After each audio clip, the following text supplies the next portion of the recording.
And I would like to thank all of them for today. So today is a very special day. Our 11th President of India, Dr. Apj Abdul Kalam, the People's President of India, on July 27th, 2015, while addressing the IIM Shillong students, he collapsed on the stage and he left us. But he is a legend. He'll never leave us. And his vision and mission is continued. And the Lead India Foundation and its trustees, followers, and members, they're all working hard to carry forward his vision and mission. And this is one of the things that we are trying to do, is in memory of Dr. Kalam. For the last several months, we're trying to have a series of webinars to promote his vision and mission. We did on the higher education, we did on the global economy, healthcare, education, energy, and employment. And this one is another one on the future of development of rural economy, challenges and opportunities. And I'm very fortunate to have had my association on this event with the JNTU Anantapur. Again, I would like to welcome you all and enjoy the event. And we have a very full program. And if you are not speaking, please go on mute and enjoy the show. MCs, back to you.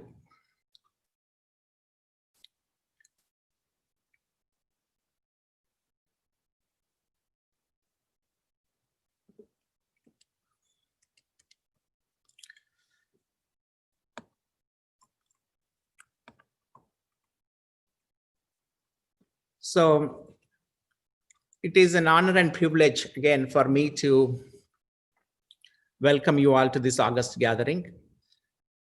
We had Dr. Satish Reddy, who is the guest of honor. As soon as he comes here, we will start his session. But until then, we have a full program. So let me go back to the program sheet now. 1 second.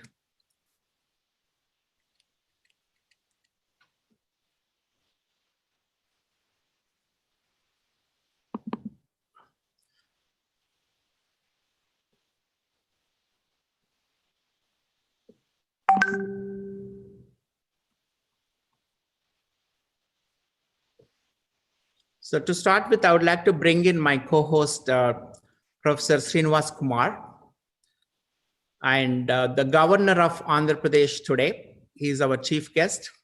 For a very unfortunate situation, COVID brought us to a Zoom session, but in spite of all of this, he was not able to join us today due to some unexplainable circumstances. But we would like to carry forward the program as usual. He sent his blessings and his message. So let me introduce Dr. Honorable Governor of Andhra Pradesh, Vishwabhushan Harichandan, is the second governor of Andhra Pradesh after bifurcation. Harichandan joined Bharatiya Janata Janasangh in 1971 and became its national executive member and its state general secretary till the formation of Janata Party in 1977. During the era of emergency, he was detained under the MISA Act. After the formation of BJP in 1980, he was appointed as the president for the Odisha state till 1988. Before he joined hands with the Janata Dal, he went back to BJP in 1996. He was elected to the Odisha State Legislative Assembly 5 times. He was also a cabinet minister in the BJP-led coalition government in 2004. So he was unfortunately not able to join us today, and he sent us a message, and I would like to request Honorable Vice Chancellor of JNTU Hyderabad, Professor S. Srinivas Kumar, to convey Honorable Governor's message. So very good day. Indeed, I consider a privilege to associate with Lead India Foundation on behalf of Jawaharlal Nehru Technological University, Anantapur. And due to various reasons, Honorable Governor, he is not able to join because of the COVID situations in the Vijayawada and surrounding regions. And thereby, he has asked me to read his message, which I am reading before you. Indeed, I consider it a privilege to read the message given by Honorable Governor Sri Biswabhushan Harichandran. Dr. Hari Ipnapalli, Chairman, Lead India Foundation. Dr. G. Satish Reddy, Chairman, DRDO. Dr. Hanil Sahasrabuddhe, Chairman, All India Council for Technical Education. Dr. K.S. M.S. Raghavarao, Director, CFTRI. Professor K. Hemchandra Reddy, Chairman, AP State Council of Higher Education. Padma Shri Uddhav Bareli, Indian inventor from Assam. Dr. Srinivas Kumar, Vice Chancellor, JNTU Anantapur, that is myself. Professor Ravi Ayyagari, Deputy Director, IGNO, and other distinguished globally renowned speakers, Sadhu Jan Vatsaldas, Queen Diambi, Sri Pramit, Sri Jagan Chittiprolu, Ms. Manoranjan Gupta. A very good evening to all the esteemed participants of today's Dr. APJ Abdul Kalam Memorial Webinar on global impact of COVID-19 on the development of rural economy, challenges and opportunities. I appreciate the efforts of Jawaharlal Nehru Technological University Anantapur and Lead India Foundation USA for the coming together and arranging the webinar, which is a need of the hour. According to the United Nations Secretary General, the current outbreak of novel coronavirus is the biggest challenge the world has experienced since the World War II. It is also being said that COVID-19 might bring an unprecedented economic recession considering its widespread economic consequences. Global macroeconomic and financial landscape is witnessing an unparalleled turmoil with the COVID-19 pandemic emerging as the biggest threat to the economic growth. The COVID-19 induced impact is extremely unconventional in terms of factors such as enormity, uncertainty, and unpredictability. The duration of COVID-19 as well as its overall consequences cannot be predicted very accurately at this stage. The coronavirus sparkled global slowdown will no doubt have an adverse impact on rural economy all over the world. As per IMF's World Economic Outlook, the year 2021 is projected to experience the worst recession since the Great Depression, far worse than the global financial crisis, with global growth contracted by 3%. Cumulative loss to global GDP over 2021 is estimated to be around US dollars 9 trillion, greater than the economies of Japan and Germany combined. Growth in the advanced countries experiencing widespread of the virus is projected to contract sharply by 6.1% in 2020. India is witnessing sharp contractions since March 2020, both on the production consumption wide, with the lockdown enforced from the last week of March. Industrial production steeply contracted by 16.7% and manufacturing shrinking sharply by 20.6% in March 2020, compared to same period of 2019. When such crisis emerges, it is natural to experience turmoil in the economies of the world. There are two sides of the COVID-19 crisis. One is a medical emergency, and the other is economic impact. Both are closely linked with each other. Many developing countries are the ones who suffered most of the economic impact. Fall in commodity price, drop in tourism revenues, reduced remittances from the citizens abroad, and the rapid outflows of capital are contributing factors for the fall in economies of the developing countries. The economic devastation, in turn, will undermine their capacity to respond to the virus and threatens social and political stability in the coming days.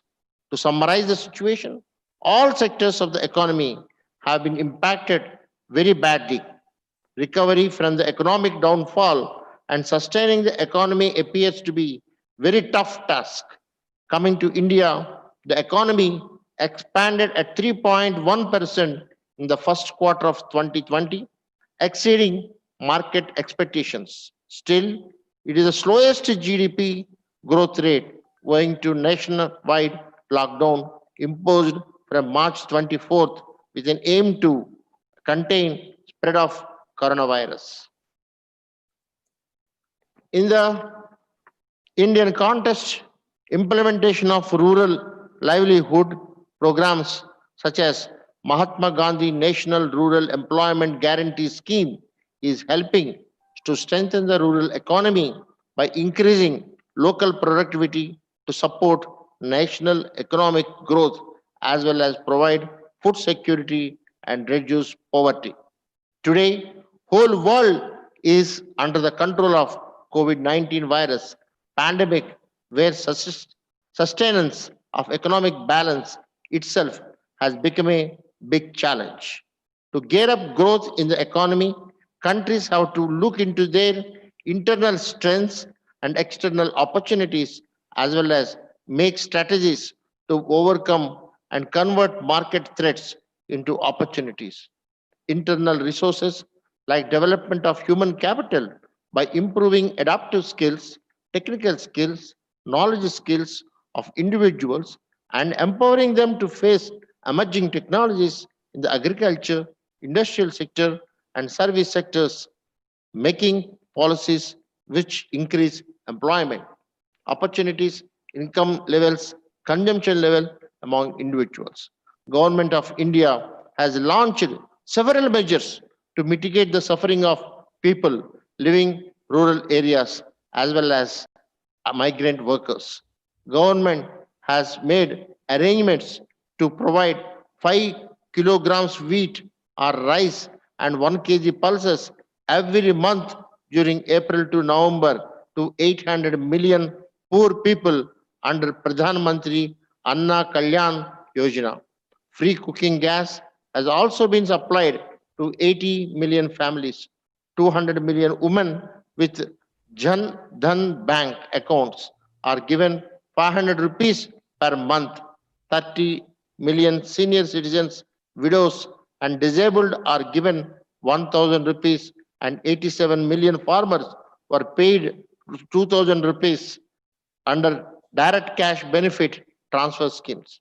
A loan scheme of 10,000 rupees for the benefit of street vendors without collateral was announced under the Atma Nirbhar program as a working capital to restart small businesses. Government of India has also announced implementation of One Nation, One Card for supply of essential commodities under the public distribution system anywhere in the country. Issue of job cards under Mahatma Gandhi National Rural Employment Guarantee Scheme to mitigate the suffering of millions of migrant workers who returned to their native places during the COVID-19 pandemic. Public investment in healthcare and participatory mode of governance, coupled with the support of local bodies, can help in pandemic mitigation. A truly federal setup with shared responsibility between the center and states is better suited to deal with the situations like the present one. To tackle the impact of COVID-19 on the development of rural economy, an effective strategy to face the challenges is urgently needed. I hope the deliberations of this webinar will touch upon these issues and the participants would propose feasible solutions to find a way out of the present situation. Jai Hind. This is a message from the Honorable Governor, Shri Biswabhushan Harichandan, on the occasion of Dr. APJ Abdul Kalam Memorial Webinar on global impact of COVID-19 on the development of rural economy, challenges and opportunities. Thank you. Thank you. Thank you very much, Governor, for a very inspiring message, and hope your staff feel better, and we look forward to seeing you in another event. Thank you so much. It's nice to see your detailed message and blessing us and inaugurating this global webinar in the memory of Dr. APJ Abdul Kalam.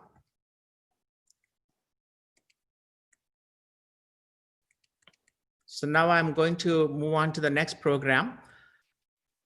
We would like to have Swamiji to inaugurate the webinar. Before I invite Swamiji, I would like to have one quote of Dr. APJ Abdul Kalam that is very related to the Swamiji's organization. As you all know, Swamiji towards end of his, Dr. Kalam towards end of his life, he was very big fan of Pramukh Swamiji. He wrote a book called Transcendence, My Spiritual Experiences with Pramukh Swamiji. So in that book, very important aspect of, on page 50 of that book, he writes his feelings of how he felt having associated with Pramukh Swamiji.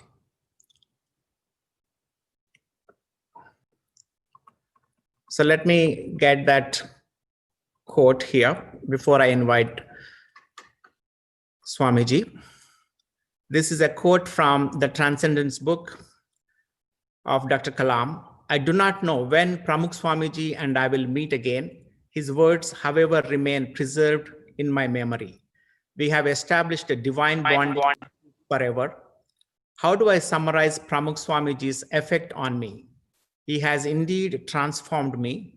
He is the ultimate stage of spiritual ascent in my life, which started with my father, was sustained by Dr. Brahma Prakash and Professor Satish Dhawan. Now, finally, Pramukh Swamiji has put me in a God-synchronous orbit. No maneuvers are required anymore, as I am placed in my final position in eternity. This particular book was hand-delivered to Pramukh Swamiji on June 20th, 2015. And he addressed a huge gathering of students and Swamijis there. After that, approximately about 5 weeks later, on July 27th, while addressing IIM Shillong, he passed away, as we all know. And today we are remembering Dr. Kalam and paying tributes to him. And it is an honor and privilege for me to share this particular quote and also introduce a very eminent international motivational speaker of BAP Swaminarayan organization, Puja Sadhu Gyanavatsal Das. By his profound knowledge and insights on a wide spectrum of subjects, Sadhu Gyanavatsal Das has participated in various conferences and inspired millions of people across the world, USA, Europe, Canada, Australia, and New Zealand. Sadhu Gyanavachaldas has created an everlasting positive impact in people's lives, transforming their intellectual quotient, emotional quotient, and spiritual quotient. He served as an interpreter with earlier BAP spiritual head, His Holiness Pramukh Swami Maharaj, in many of his religious world tours. He has been instrumental in carrying out many youth development and social cultural projects of BAPS at Vadodara, Gujarat, India.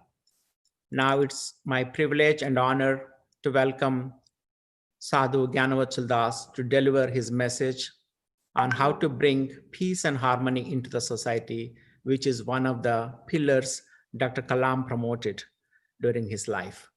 I would like to welcome Sadhu Gyanavachaldas to address the gathering.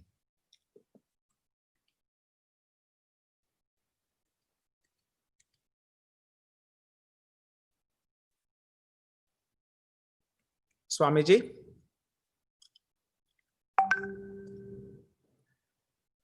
Please unmute yourself and speak. Namaskar and Jai Swaminarayan. With prostrations at the divine feet of Bhagwan Swaminarayan and by Guru Hari, Param Puja Pramukh Swami Maharaj and Pragat Guru Hari Param Puja Mahan Swami Maharaj, my heartiest Namaskar, Jai Swaminarayan. Good morning to US, good afternoon to Europe and UK, and good evening to all the speakers and the audience today in the webinar. First of all, I pay my innermost tributes to Dr. Apj Abdul Kalam on the 5th death anniversary of the legend. I also express my gratitude to Dr. Hari for warmly inviting me to be a part of this webinar, Dr. Apj Abdul Kalam Global Webinar on Impact on the Development of Rural Economies, its challenges and opportunities. We all know that to revive an economy or to sustain an economy, you need ideas, you need systems, you need innovations and involvements. But in spite of having all this, sometimes we are not able to produce the results just because we lack in certain kind of virtues. And of that, the mother of all virtues is harmony, as was always taught and propagated by Dr. Apj Abdul Kalam. I have had the privilege of meeting him a couple of times personally and hearing him on a couple of occasions. But always from the inner core, he carried this value of harmony among people, among societies, among nations, and thus harmony at large among humanity. Because with all the ideas and all the systems and all the involvements or revival of economies, if you don't have the virtue of harmony, the sense of oneness, the sense of being united, you will not be able to produce the expected results.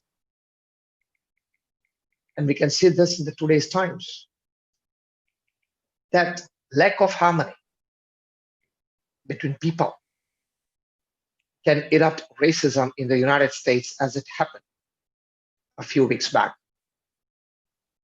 Lack of harmony among ethnic groups leading to the degradation and total destroying of rich oil economies of Iraq and Syria.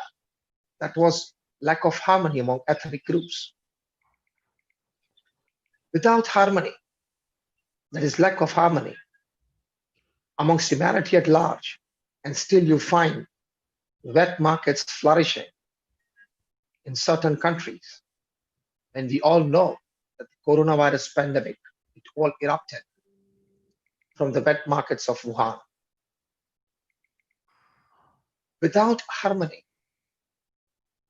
between nations, today there are safe tax havens which harbor the black and illegal money of millions of individuals of other countries. So indirectly, the safe tax havens, not harmonizing with other countries. They're depriving the citizens of those countries to thrive on a rich economy. So in other words, I would say that those safe tax havens are killing or trying to kill the economies of other countries can be no other than economic terrorists. And these times when, as we read out the message of the governor, and we find that we are on the verge of facing a severe recession, and that too, we started facing it. If at all there is harmony between the nations, and all the black and the illegal money from this safe tax havens comes back to the respective individuals according to the respective countries' norms and disciplines and tax structures. Billions and billions and billions and billions of dollars can come back to the countries. I think I present this idea that the United Nations, if this safe tax havens don't declare and don't come out in the open to share all the information with the respective countries, they should be declared as economic terrorists.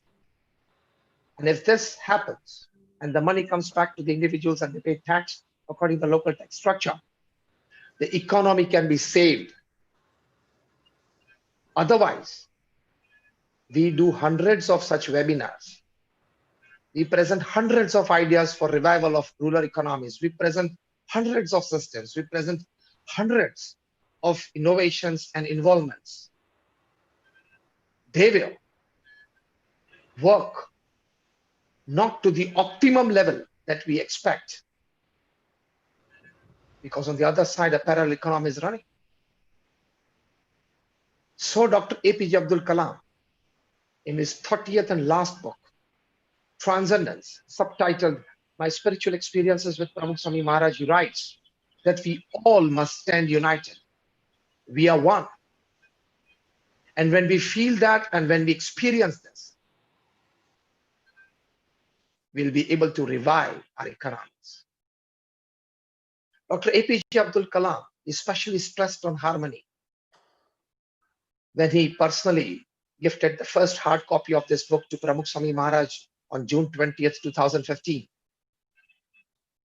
at Sarangpur, which is our Saints Training Center of the BAPS. And addressing an assembly of youths in the inaugural session, he said that the beauty of character gives harmony in family.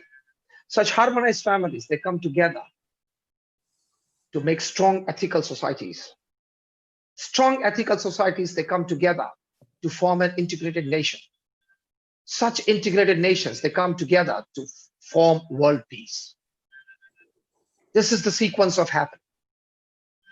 So harmony can bring world peace, and thus each and every economy can revive, can withstand coronavirus, and can flourish. And if this does not happen, we are all in for something big, which is beyond the ken of human intelligence to handle. We appreciate this noble thought of Dr. APJ Abdul Kalam today. An engineer, a scientist, a Padma Bhushan, a Padma Vibhushan, and also a Bharat Ratna. Dr. APJ Abdul Kalam professed on this because he himself was internally and externally a harmonious person. Internally, by his thoughts and emotions. Externally, by his actions and words. I'm reminded of an incident which I saw from very close in the presence of Dr. APJ Abdul Kalam on 20th June 2015, just 5 weeks before he passed away.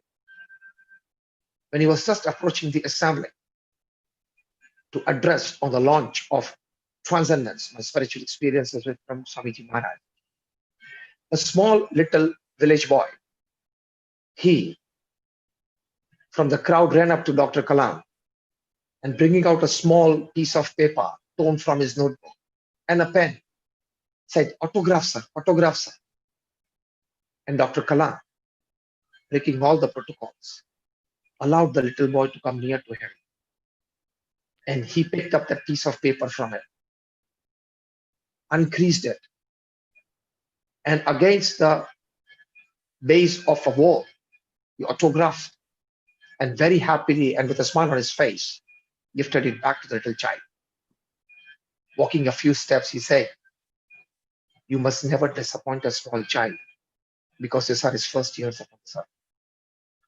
After the 2.5-hour assembly, when he was again coming off the stage to sit in his car, an old village man, must be in his 80s, he shouted, "Dr. Kalam, Dr. Kalam." And Dr. Kalam looked at him and he said, "My little grandson, he wants to have a photograph with you." Immediately, Dr. Kalam stops there. I had seen this incident from just 2 feet away. And there was a while where the little boy was found from the crowd. Dr. Kalam called him near and placed his hand on his shoulder and fulfilled his wish to have a photograph with him. Walking a few steps ahead and sitting in the car, he said, "You must never disappoint an old man, because these are his last years upon this earth." See the spontaneity, but it came out of his harmonious heart. When we care for people, we'll be able to revive the economy there. And as mentioned by Dr. Hari, of his last address to the students of IIM Shillong, but I would add a memorable incident to it. In his last meeting with Pramukh Swami Maharaj, in total he had 15 from 2001 to 2015. You all would be surprised to know this fact, that Dr. APJ Abdul Kalam, he, with folded hands, begged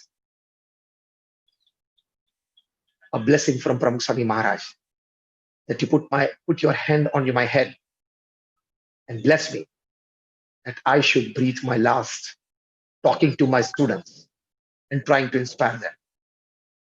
Pramukh Swami Maharaj was a bit hesitant to give such a blessing. But on the insistence of Dr. APJ Abdul Kalam, Pramukh Swami Maharaj put his 2 hands on his head and said, "As per your wish, whenever you will breathe your last, you will be talking to the students." That was more than 3 years before he passed away. And he, while talking to students at IIM Shillong, he collapsed and left us. But he was so much harmonious to people. Such harmony can revive economy, because we will care for each other, not dump each other. Dr. APJ Abdul Kalam, he presented to Pramukh Swami Maharaj that I and my think tank, we have worked upon 5 areas where we need to work so as to develop India into a developed nation. For that, he had Vision 2020. The first area was education and health. Second was agriculture. Third was infrastructure. Fourth was communication. And fifth was critical technology. Then with folded hands, he asked Pramukh Swami Maharaj that out of all your wisdom, would you like to add any aspect to it? And Pramukh Swami Maharaj said yes. And the aspect is faith in God. Because with faith in God, you will get ethical people to work in these 5 areas to revive economies and to flourish. Dr. APJ Abdul Kalam liked this idea. And wherever he used to talk in any conferences and seminars thereafter, he would always narrate this incident, that of these 5 areas, I have added the 6th one, and that is called faith in God. And that faith actually creates ethical people. Because what we need in the world today to survive and flourish when it comes to economics is that we need honest, ethical people. With honest and ethical people, we would be able to personify the dream of Dr. APJ Abdul Kalam to eradicate poverty, not just from one nation, but from the entire world. Dr. APJ Abdul Kalam had this dream And he used to work very hard to personify this dream and to make it a session, to make it life of the people.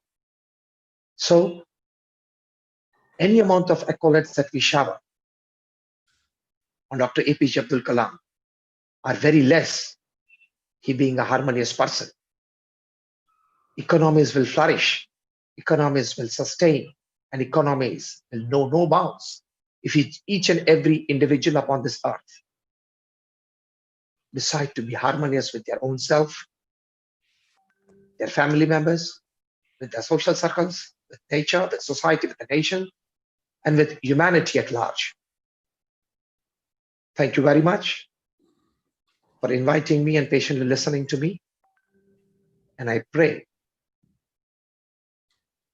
to my Guru Param Puja Mahan Swami Maharaj to bless us all with ideas, with systems, and with involvements and innovations that we can help institutions, we can help societies, and we can help governments to revive rural economics post-COVID-19. Again, I pay my sincerest and loving tributes to Dr. APJ Abdul Kalam on his 5th death anniversary, and my gratitude and thanks, sincere, Dr. Hari, for inviting me for this webinar. Thank you very much.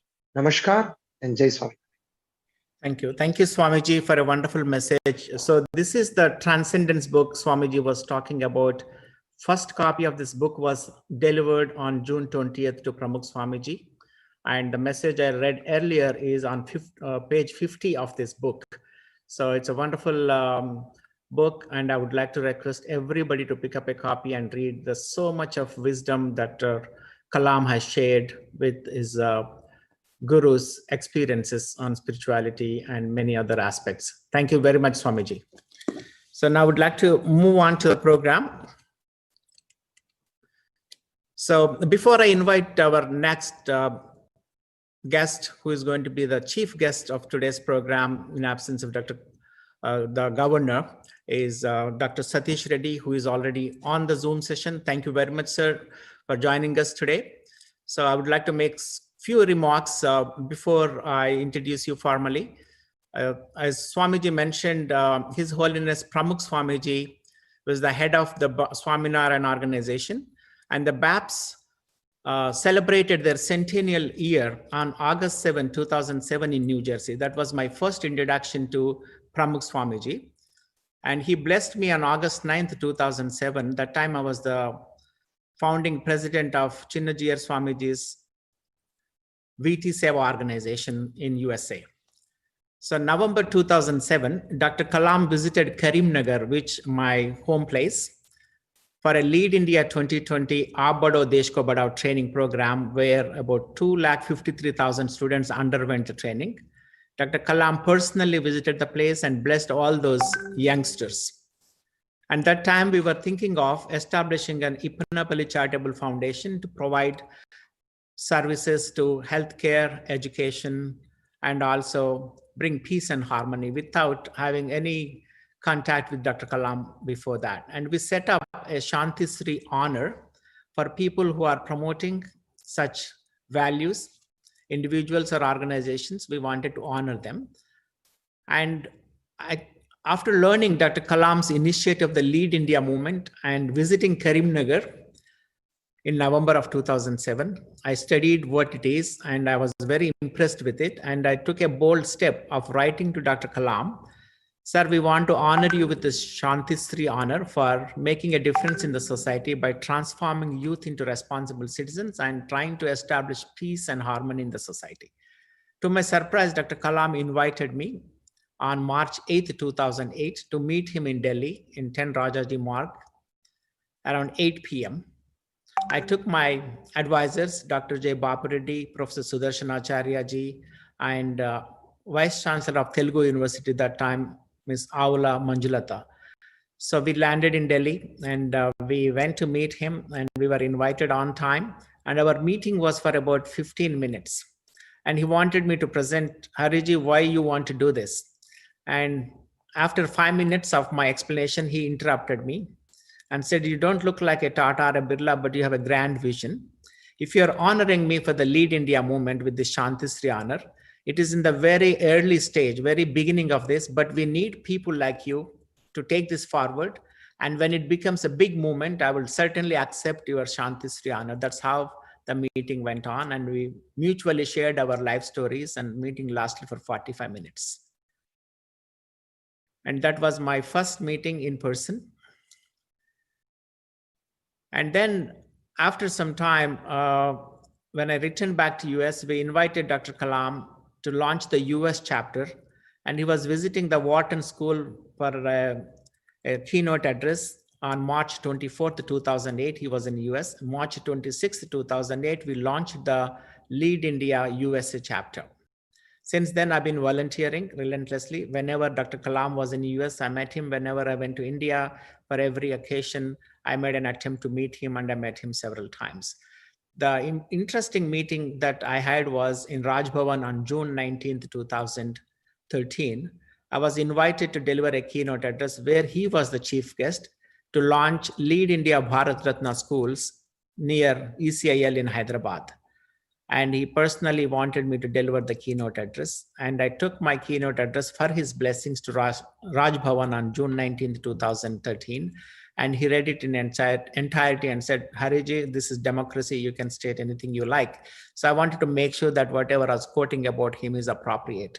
The next day on June 20th, 2013, the Bharat Ratna School was inaugurated. Over 10,000 people attended that event, and live media. And after that, I was on the media channels talking about that particular concept. The concept was Dr. Kalam was born on a small fisherman village in Rameshwaram, and he was able to become an aeronautical engineer, a rocket scientist, a missile scientist, and ultimately received the Bharat Ratna and became the president of India. He felt every human being genetically very close, and especially the people of Indian origin.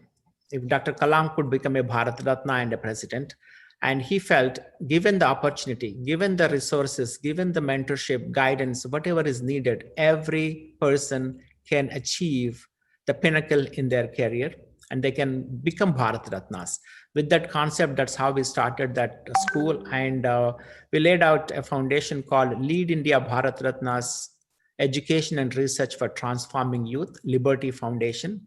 That's how it was blessed by Dr. Kalam. Now we are trying to promote establishing Liberty schools to fulfill the dream of Dr. Kalam.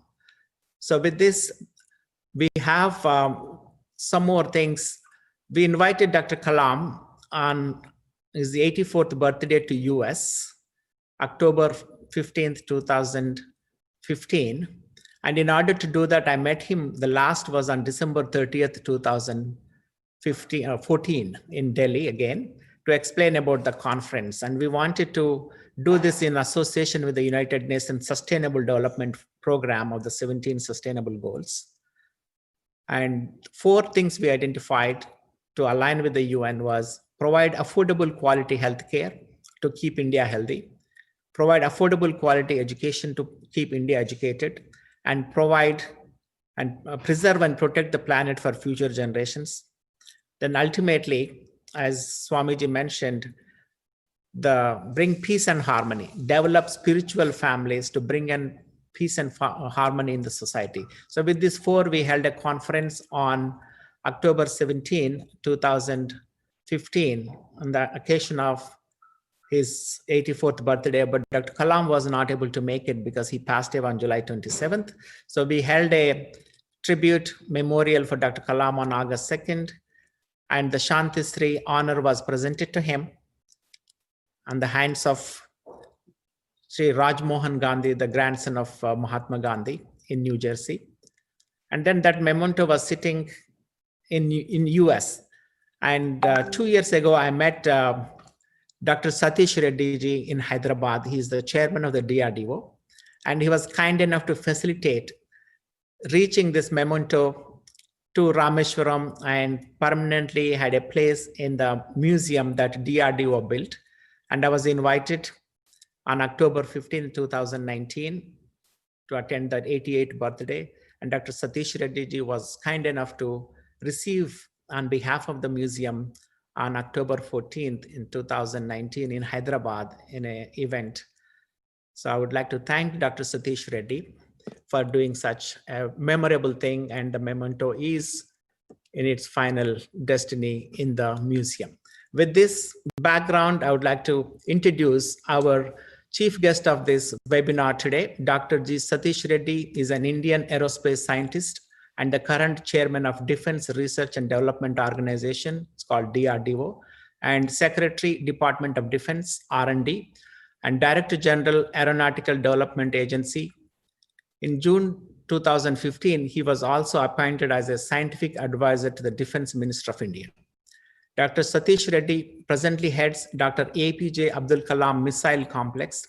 He is the chief architect of India's Mission Shakti anti-satellite missile test, ASAT, and led the entire launch operations. An acclaimed navigation specialist, Dr. Reddy personally led the development of systems that guide a missile that travels at hypersonic velocity to a satellite 300 kilometers away, that is traveling through space at almost 30,000 kilometers per hour, and achieved a direct hit with a centimeters of accuracy. Dr. Satish Reddy recently and his DRDO team is instrumental in building a 1,000-bedded COVID hospital in New Delhi to treat the COVID-19 patients in a record 12 days using all the indigenous equipment. He is in the process of expanding the same to other metro cities in India. It's my honor and privilege to welcome Dr. Satish Reddy to address this global webinar. Dr. Reddy, please unmute and address the gathering, sir. Thank you, Dr. Hari, and all the people who are present there. I think Swamiji, I just heard, and then I see here, I think Professor Hemchandra Reddy. I think Professor Anil Sahasrabuddhe and others who are present here on this occasion. My namaskars and good evening to everyone who is present there. Let me thank the organizers for inviting me, particularly Dr. Hari, for this event and making me express some of my views and my association with Dr. Kalam and other things. Firstly, Dr. Kalam, I think I met him in the year 1986 on the same day, July 27th. And when I joined direct as scientist in Defense Research and Development Laboratory, where he actually, first time when I met him, he gave me a book, go through it and come back after a couple of days, and then we'll think about what I will do with you. So when I went back with the book and gave a brief of it to him, then discussed with me a couple of points on that, and then he has posted me in the navigation group where started working. And the last I met him was on, I think around July 6th, 2015. When I joined here in Delhi as scientific advisor to Raksha Mantri, I called him and like to meet you, sir. Then immediately he said, yes, you come in one day evening and let us sit together and discuss. When I went there, then he took me to his library in the first floor of number 10 Rajaji Mark. Then I think we almost sat for about 1 hour 45 minutes. We have been discussing many things. He has been advising me what should be done, what you should do as scientific advisor, and what are the activities, how you should take forward the technical activities, technological aspects, and many things. And wherein he gave many ideas, one being, why don't you make reusable missiles? A missile which goes and delivers a payload, comes back, takes another payload, and again goes. This sort of a things, always he keeps getting the ideas and always inspiring us and giving the necessary impetus to us to think in new lines and making us work towards the nation, developing state-of-the-art systems. In fact, let me tell you one incident when we were there in DRDL, when we made the first missiles, Prithvi and Agni and all that. We were becoming one of the 6 or 7 nations in the world. And every time when a Prithvi is launched or Agni is launched, we were becoming one of the 6 or 7 nations. And Dr. Kalam used to say us, yes, I'm happy that we have developed a couple of missiles and then we are becoming one of the 6 or 7 nations. And he used to tell, hey, funny guys, when will you actually make this nation become the first of its kind in the world, where it develops first of its kind systems? And so that's how actually we worked on the BrahMos missile with Russia and made the system, which was the actually only supersonic missile at the time in the world. So this is the type of ideas he used to get. And then he used to tell the people, all of you know that, dream, dream, dream. Dream that you will become a famous engineer, famous scientist, or a famous doctor, or famous actor, famous politician, whatnot, something great. This is what he used to tell. In fact, so you taking the lead from that, we have started a program called Dare to Dream. This is a program where we put an innovation contest and in defined areas, and people who give brilliant ideas are selected and they're awarded and rewarded. On this occasion today, again it has been, this year, it has been again announced the Dare to Dream contest for this year. And people who are there, most of you also who are present here, youngsters particularly, can participate in this and come out with brilliant ideas which actually will take country forward. This is one of the other things. And also, when I went to Rameshwaram on 28th July 2015 to pay the last rites, then there, when Honorable Prime Minister, Honorable Raksha Mantri, all were there, that is the time actually the idea came and discussions were there between Honorable Prime Minister and Raksha Mantri. That is the time it was thought that a memorial to be constructed. Then the Raksha Mantri at that time, Sri Manohar Parrikar ji, has called me and said, DRDO is the right organization. As Kalam always had a soul in DRDO, and you being having a capability to build such memorial, he entrusted that job by saying these words. And that's how we have taken up job and completed in a very, very fast. And again, for the inauguration of that, the Honorable Prime Minister came and inaugurated the memorial. And I think now lots of people, rather lakhs of people are visiting that memorial. People who go there definitely to Rameshwaram, not only temple, definitely all of them are visiting the memorial also. So on this occasion, we should definitely take the way forward what has been shown by Dr. Kalam in working in multi-dimensional way. Dr. Kalam, when he was making missiles, he also worked for the people who are handicapped and how to build lightweight support system for the handicapped people is one of the ideas which came in. The materials, composite materials, what we use, and other alloys what we use, using them, he made the people work and developed those support systems which are required for the handicapped people. Similarly, with Dr. Somarazu, he worked and he developed Kalam Razu stunt, which again has been put into use. He also made a couple of scientists in RCI Hyderabad to develop a pacemaker so that a low-cost pacemaker can be developed, made in the country, which can be implanted. In fact, an external pacemaker has been made in the laboratory at that time.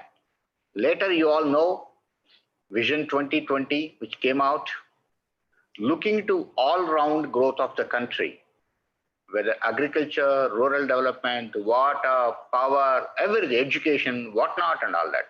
Many ideas have come out, emerged, and he came out with a document and how India should grow.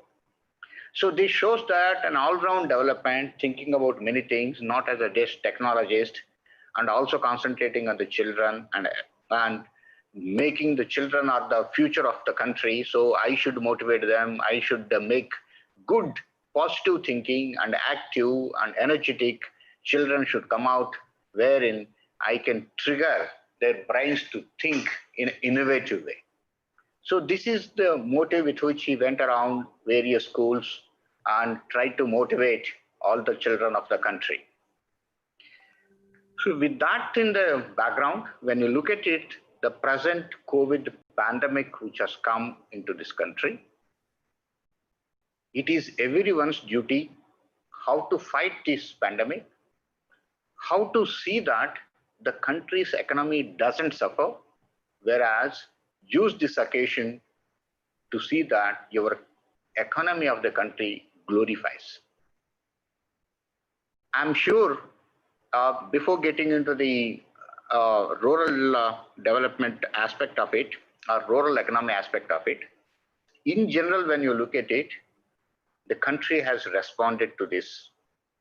I'm not talking about whether you have developed a medicine for it or you have developed a vaccine for it. Even that aspect, lots of work is going on in the country. Many people are coming out with many drugs and vaccine and related research and trials are going on in the country. I'm talking about other aspects. In the fight against COVID, many things which are required by the common man, our doctors, our medical facilities, the country has responded tremendously. In the country, the PPEs, if you look at it, earlier there were 47,000 PPEs were made per year. In 365 days, 40,000 PPEs were made. Today, I think we are crossed about 6 to 7 lakhs PPEs a day. There are many more industries who are ready to produce and either export or for the country's sake and all that. I think the capability today is more than about 10 to 15 lakhs PPEs a day. The same thing with respect to masks. We are producing again 5 to 6 lakhs masks per day. Again, the capability of the country today has about 10 to 15 lakhs PPEs per day, masks per day. Look at the ventilators. We were producing bare minimum ventilators. Couple of industries here and there were producing some minimum number and giving it to the country and give it to the world. And within 45 days, all of us worked very hard. Many things have been indigenized. Many critical components which were coming from South America and Europe and all that have been indigenized in a very record time. Whether it is solenoid valves or pressure sensors or MEMS-based sensors, differential sensors, oxygen sensors, flow sensors, many types of valves all have been made in the country, and completely indigenous ventilators have come out in less than about 2 months' time, or 45 days, I can say. And today, country has produced more than 20,000 ventilators. And we have the capability to produce more than 20,000 ventilators a month. State of the art and high-end ventilators. I'm not talking about low-end ventilators. Very high-end. We could open at least about maybe 300 to 400 industries in the lockdown period. People have been brought back from the rural areas who have gone back to the villages. They all came, industries were opened. In a very severe lockdown situation, industries were opened and people have worked on that and developed many products. I'll tell you, DRDO itself has come out with about 75 products which have been developed for varieties of applications in the COVID pandemic, in the fight against COVID pandemic. And there are more than about, I'm talking about tier 3 and tier 2 and tier 1 industries. More than about 150 industries have taken only DRDO products and started producing them in a big way. So many industries. And today, many of them have started exporting. This is an opportunity. This is what I'm saying actually. Use the COVID pandemic as an opportunity to see that your economy is rising, economy is prospering. So that is how the country has responded. Lots of things have come up and lots of things have happened in the country, many things. And this is where it is given that confidence to the nation that we can do anything. Imagine a 1,000-bedded hospital with about 250 ICU beds has been established in about 10 days' time by DRDO. 10 days from nothing to this. What time? So that is the type of a situation, and that is gave the confidence, and that is how actually Honorable Prime Minister has come out with Atmanirbhar Bharat. This is the occasion where the industry should come up, industry should flourish, and we should produce many state-of-the-art items, and we should be able to supply it to the world. That's how so many things have been given to industry, supporting industry. Many measures have been announced with the government of India in supporting the industry, and lots of products actually coming out, and we are trying to give it to industry so that industry flourishes. The people who have gone back, the immigrant workers, many of them are being brought back in making sure that most of these works and industries are back in the field and trying to work and all that. Leaving aside how the rural economy with the agricultural and locally what it can be done. There are many governments who are working to see that many of the products which are actually required for the fight against COVID pandemic are actually being made by rural population. The Dwakra women and many women who have many small equipment with them being made many of these items. So use this opportunity, not the agricultural alone, and many of these things which are required in the current day situation can be developed by these people in the rural areas. And also with the industry picking up fully, again the workers going back to the industry, we need to see that the economy is flourishing. This is one of the important things actually the country needs to do, and particularly, as I said, a lot of confidence has come into the nation that the way we responded to the COVID pandemic, we can stand up and we can fight, we can develop many things, we can come out of this type of a situation and make many products. We don't have to buy from countries like China and all that, and we can make everything here. Even I'll tell you, the mask, what you got, whichever is the NRV is there, we were importing from China. Within about 3 days, our people developed it. So this is the type of a scenario what has come up. I think the country took this as a challenge. I'm sure everyone will be able to take this as a challenge and then come up and fight the COVID pandemic and also rise to the occasion, seeing that the economy of the country flourishes in a big way. And with this, I have another meeting I have to go, and so I'm not able to continue and give my ideas further. And thank you very much, Dr. Hari, for giving me this opportunity. And thank you all who are there. And namaskar, Jai Hind. Thank you. Thank you very much, sir, for taking the time. I know it's a busy schedule for you today. Everywhere you are talking about it. But one thing I would like to request you is the same what you did in Delhi, replicating that in all other metro cities and secondary cities would be a wonderful idea to save people from this COVID. Please consider and see how many of those Delhi hospitals can be replicated in other parts of the country, sir. Thank you very much. And one more thing I would like to mention, Dr. Satish Reddy is an alumni of JNTU Anantapur, And it's a proud moment for JNTU Anantapur to have you as the chief guest for this occasion, sir. Thank you very much. And may God bless you. Be safe and save the people as many places as possible by setting up the hospital, sir. Thank you very much. Have a great Hariji, I would like to add one word. Please go ahead. On behalf of Jawaharlal Nehru Technological University, Anantapur, indeed, we proudly feel for your presence in this occasion. Heartfully, we thank, sir. I am Dr. Srinivas Kumar, Vice Chancellor, Jawaharlal Nehru Technological University, Anantapur. And indeed, very happy for your presence. Heartfully, we thank you for your presence. Thank you. Thank you very much, Professor Srinivas Kumar. We'll meet some other time, and all the best to you. All the best to you. Thank you. Thank you, Thank you very much. Thank you very much. Thank you, Dr. Hari.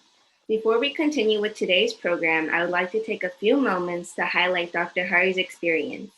Dr. Hari Epanopoulos is a financial services professional, an entrepreneur, and a philanthropist with a passion for healthcare, education, and the environment. His mission has been to transform youth into responsible citizens to establish a peaceful society for harmonious living.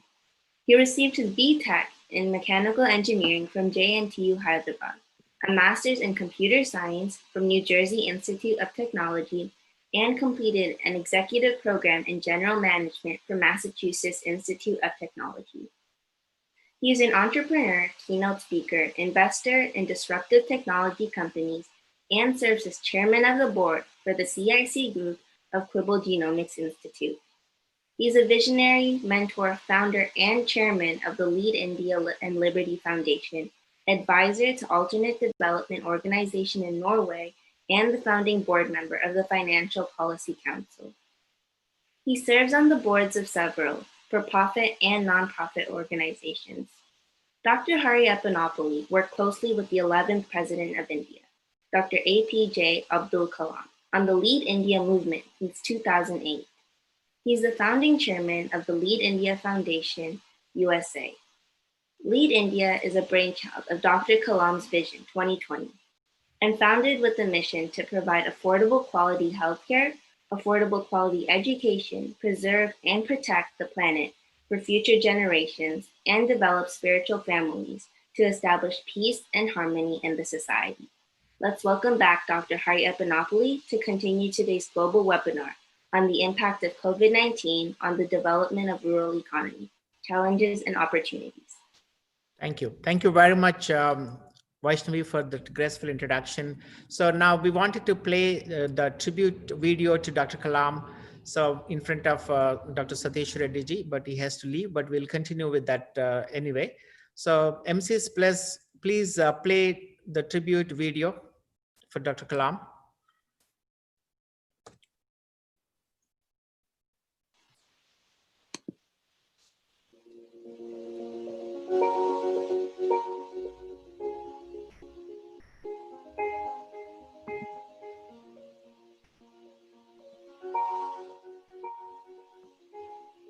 I want the young people to understand how to manage the failure. Because any task you do, you have to come across problem. Problem should not become the captain of the individual or the project chief. And the project chief should become the captain of the problems and defeat the problem and succeed. Every youth wants to be unique, that is you. But the world around you is doing its best day and night to make you just everybody else. The challenge, therefore, my young friends, is that you have to fight the hardest battle. You have to fight the hardest battle, which any human being can ever imagine to fight, and never stop fighting until you arrive at your destined place. That is the unique view. Sir, how did you become so great? Have a dream. I must continuously acquire knowledge. Hard work. Not afraid of problems. That will be successful. Okay? When you say economically develop India, it has got 10 components.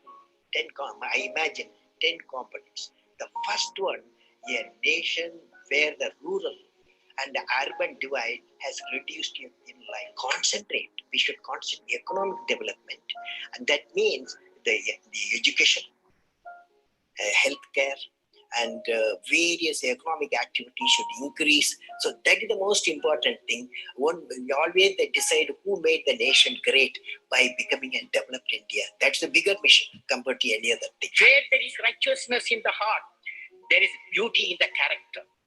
When there is beauty in the character, there is harmony in the home. When there is harmony in the home, there is an order in the nation.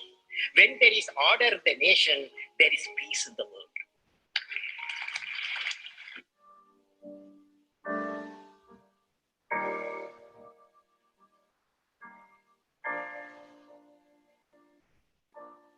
Question is whether you want to be you or everybody else.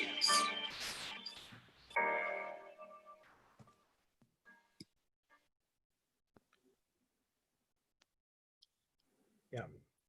Thank you. Thank you very much, MCs, for playing this. Professor Srinivas Kumar, please check if the inaugural keynote speaker is here in the Zoom. If not, we'll move on with the program. So MCs, could you please go with the next speaker? Namaskar to everybody. I am Professor Devakumar, Director, School of Management Studies, JNTU Anantapur. I take a privilege to introduce our guest speaker, Professor K. Hemchandra Reddy.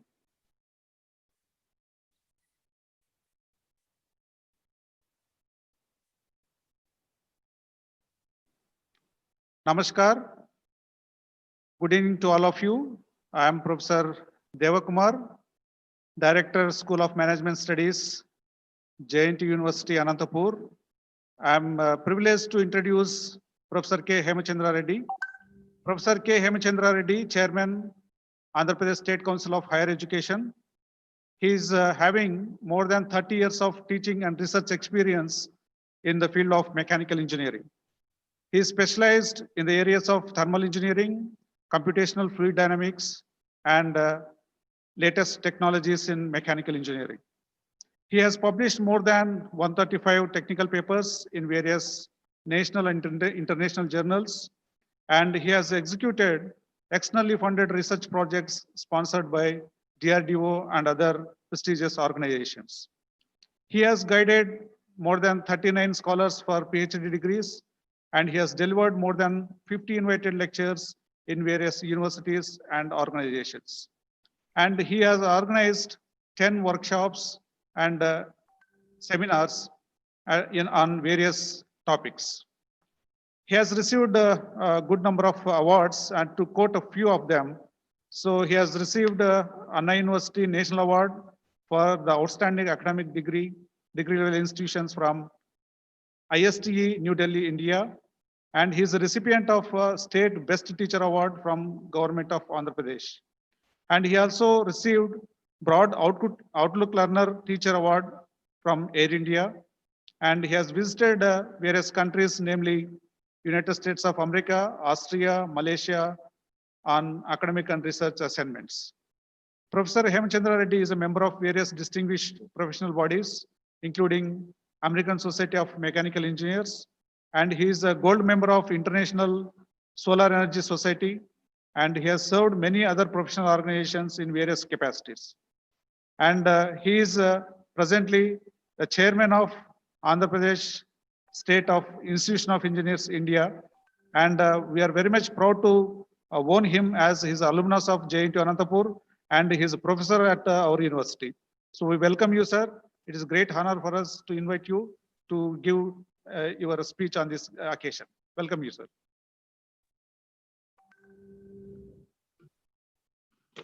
Thank you, Professor Devkumar, for a nice introduction.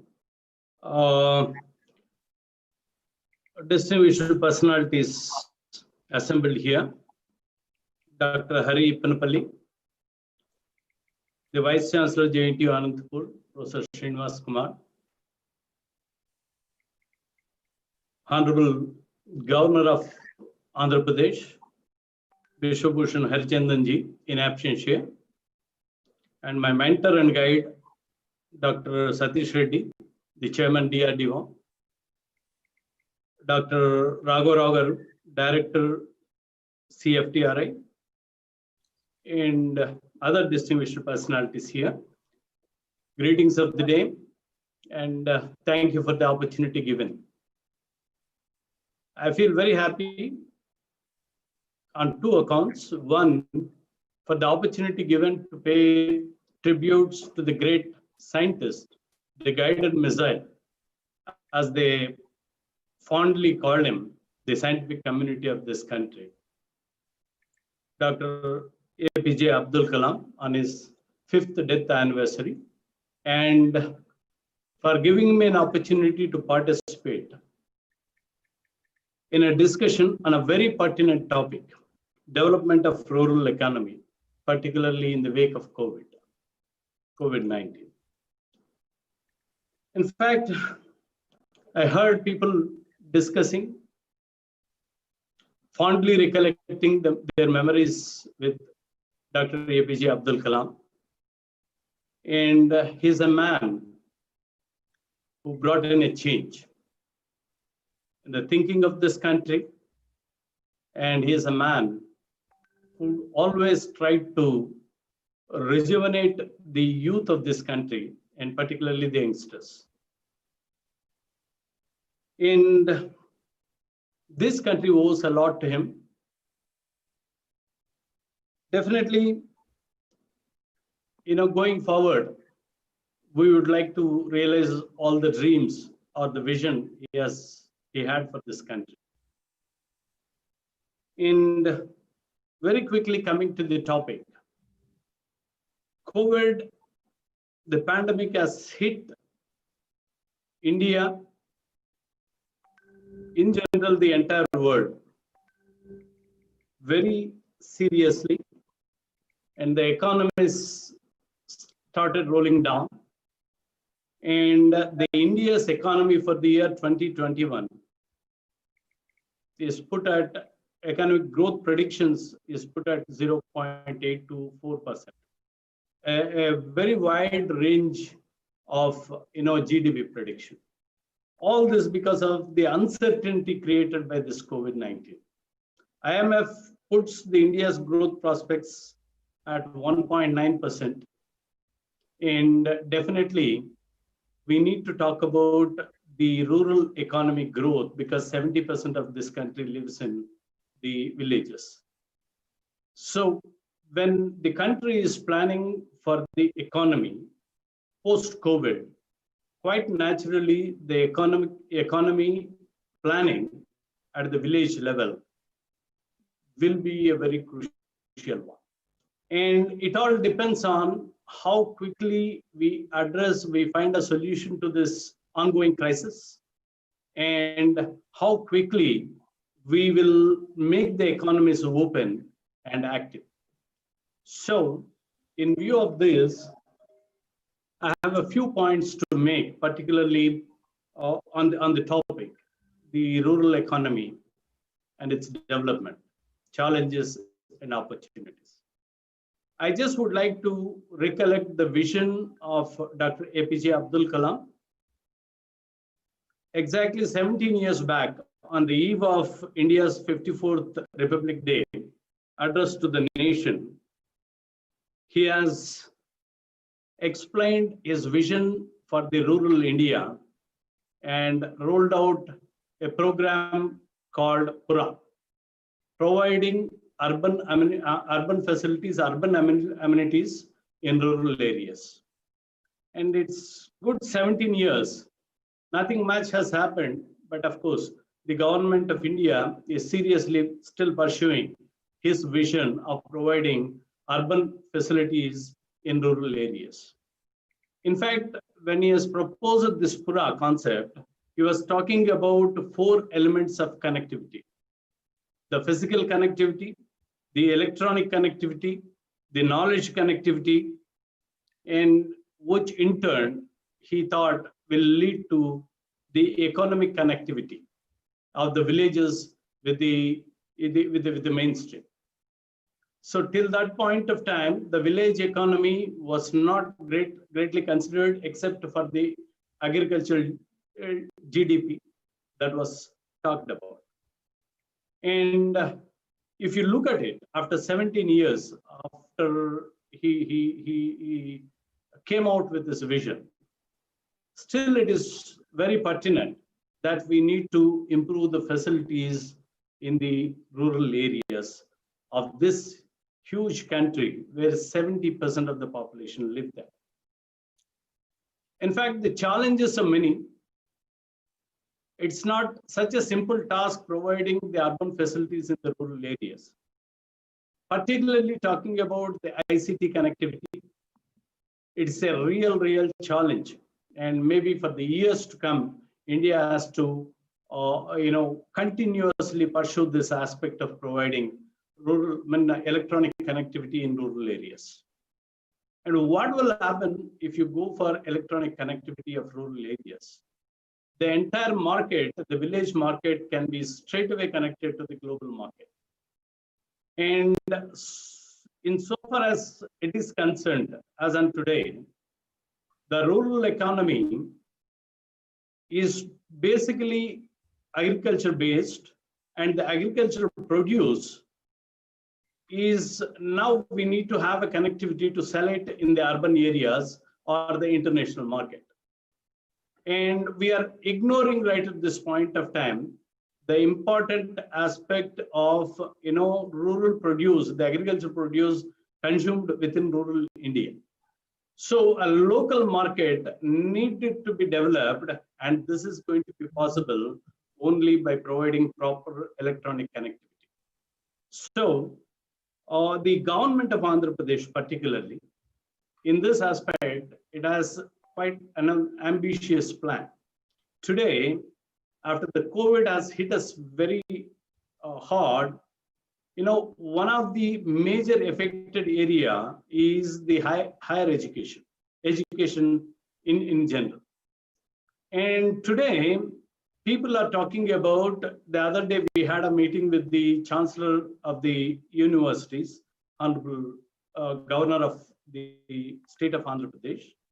And he was talking about the need for blended teaching learning, the traditional classroom teaching learning in association with online teaching learning. And again, the taking e-content into every nook and corner of a state like Andhra Pradesh, it's an uphill task. And let me inform the audience here that the Andhra Pradesh higher education size is 1 million. 1 million students pursue their education in higher education institutions of Andhra Pradesh. And if one has to plan for this online learning, we should plan for that electronic connectivity with every village, so that what is being taught in a university can effortlessly reach, very quickly it can reach the last student sitting in a remote area. And the second thing that is troubling us is the electronic infrastructure, the computer infrastructure. The infrastructure needed to be improved, connectivity needed to be improved, and state government of Andhra Pradesh is coming in a big way addressing this issue. And the chief minister on the other day, he spoke his mind, said, at whatever cost, we should provide these two facilities to every village, so that students will not suffer in view of this COVID.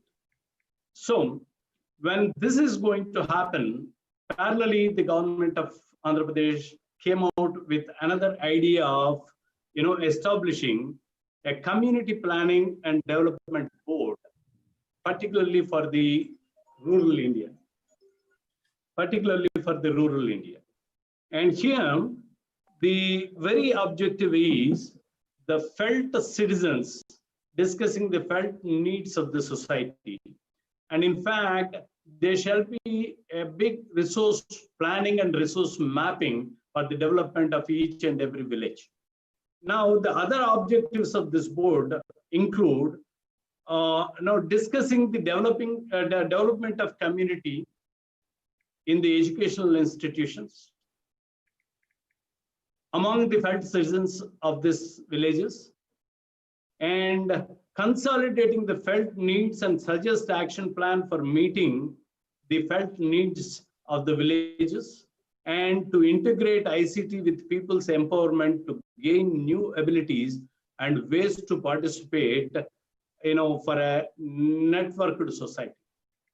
When this is going to come true, I'm sure, the knowledge connectivity is ensured in villages, and when knowledge is made available at the doorsteps of the villager, quite obviously, the economy can kick off from in the village sector. And this is one thing that the government of Andhra Pradesh is planning.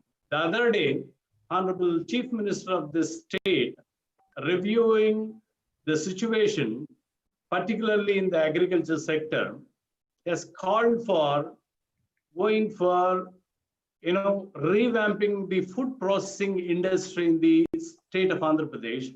And, he has given very clear instructions that food processing should be promoted in a bigger way in the rural India. Somewhere I was reading a report, which was quite alarming, which said what is getting perished in rural India in a month can feed the Great Britain for almost 6 months. Quite obviously, calling for measures to preserve the agricultural produce. And that obviously means to bring in cold storage facilities as much as we can. And that obviously means bringing in technology to the assistance of the villages. So when technology is brought to the village, the knowledge is made available and internet connectivity is provided, quite obviously we are giving plethora of opportunities to improve the rural economy, and the rural market is will be all set to roll, and probably an upward surge is expected in Andhra Pradesh in a real short time. And probably we wanted to consolidate the interventions, whatever is being proposed at the government level. So going forward, we just would like to ensure that the entire rural Andhra Pradesh is very well connected with the mainstream, particularly with the urban Andhra Pradesh, and thereby the market is interlinked there, and we wanted to see that growth happens in the villages. And the higher education department of Andhra Pradesh is planning for the social interaction between higher education institutions and the society. Now, we have rolled out one such curriculum wherein the societal projects is made mandatory for every student of higher education institution. Now, by this, every student will undertake a problem, will define a problem and work for its solution. So this obviously initiates a huge discussion about the problems being faced in the villages, and the problems are brought back into the educational institutions, particularly the universities. The universities shall discuss, deliberate about these issues and try to come out with such possible solutions, which will prompt policy making at the government level. So with all these initiatives, probably the government of Andhra Pradesh is planning to tackle the COVID issues, particularly post-COVID effects, and would like to give a quick, push to the rural economy, and thereby, ensuring the safety of the villages. And with this minimum remarks, I just would like to thank the organizers for giving me this opportunity In fact, I am like any other person, I am also very eager to listen to the experts who are going to deliver their concepts. Maybe a couple of them, if they are very interesting, we would like to put it for discussion at our level and take it forward. Thank you very much for the opportunity. Thank you. Thank you, sir, for your wonderful comments. Especially you highlighted Dr. Kalam's Pura program, providing urban amenities in rural areas. And you touched on the agriculture. I think because of the COVID, there's a lot of food is going waste, and your food processing mission that you started with the state of Andhra Pradesh will be definitely a useful thing.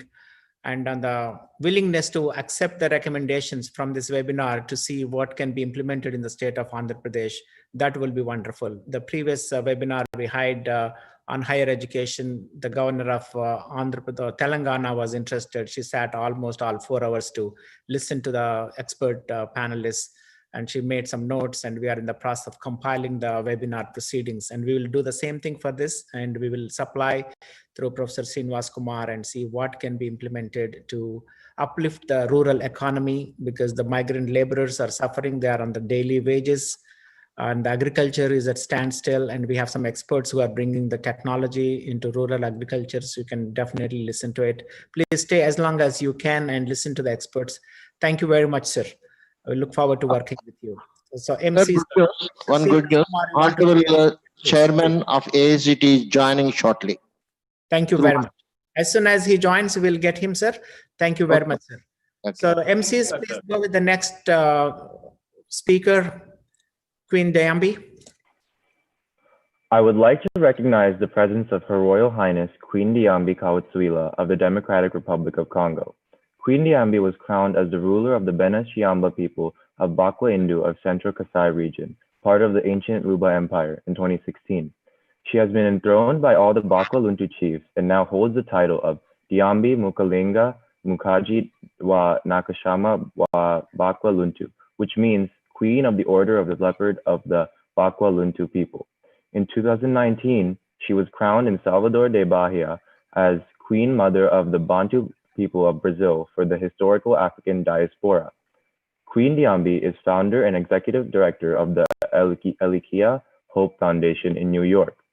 She is the director of public relations of the Pan-African Council of Traditional and Customary Authorities.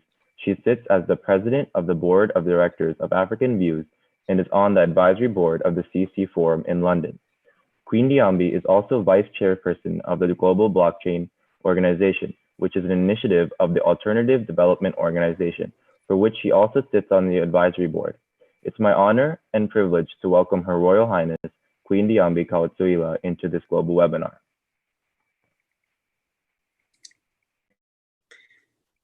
Hello, everyone. It's really a pleasure and an honor to be here with you today and to share such a panel with. One minute, I request you 1 minute. I request Hari Ippanapalli, sir. He is joining. Somebody has to let him. Somebody has to see that he has to join the meeting. Sure, definitely. Srinivas Guduru, please allow everybody who is on the waiting room. AICT chairman is in online. Yes, we'll allow him, sir. Thank you. Thank you. Sorry, madam. I request you to continue. No problem. Yes, so I want to greet everyone on this very honorable panel. I'm very pleased and honored to be in your presence and to be, learning a lot of interesting things. I am indeed a representative of mainly a rural population in the Congo, the Bakwa Luntu people, as well as many people who work in rural areas in Brazil. And I am friends, of course, of many people in India. I believe that we are all really a family. And this COVID-19 may revealed some of the inconsistencies of the system of governance and also the economic system that we have chosen to lead, the world economy. And we all, basically on this panel come from, former colonies of, Western countries like the United Kingdom or France or, in my case, Belgium, Congo. And we have not to forget that we have inherited, governance structures and, knowledge about what economy should look like because of, the past that we have been, subjugated to. So today, the COVID-19 is really revealing a lot of these inconsistency, but also revealing the fact that we are really a global family and we are all, connected in so many more ways than we have always thought. So the globalization of, the economy is not something new. For thousands of years, we've been working with each other. We've been, exchanging, and we can just go and in our history to understand the interconnectivity. But never like today have we been so dependent of each other than what we have today. Even India, have a lot of connection with Africa, for instance, and depend on Africa for a lot of things for India's development, and Africa depend on India for many different things, and consumer goods, refined consumer goods, and so forth. And we can definitely increase these type of cooperation. What is important to do for me in this crisis is to recognize the importance of our rural areas and our rural, population, and the extremely important role they have to play in the fact that they provide for our basic needs, which is really food mainly. My people are farmers, and they cultivate. They have an immense, fertile land to cultivate. But yet again, because of a lack of, infrastructure and lack of access to some knowledge, they are missing out on the part of them participating to, the overall wellness of the country. Today, more than ever, we're realizing that, we have a brain drain that went from rural area to cities, and then most of our lives was mainly, to focus on developing our economy in the city, because we dream about these very modern, economies and very highly functioning, economy as it is in the West. And my encouragement is really to say, it's a good time for us to take a step back and to analyze what's going on, to analyze even the economic system itself that we really inherited from the West and from the great thinkers of the West, like, Adam Smith, that came up with, these economic theories. And, now most of us are basically, following the capitalist system. But it's time today to realize that there are limits to these systems, and they are flawed to this system. And those limits and those flaws are not serving the benefit of the majority of the population. Like I said, COVID-19 is indeed a pandemic. It's not the first pandemic. It's not the first time the world has to deal with, so a lethal, organism that, causes, havoc.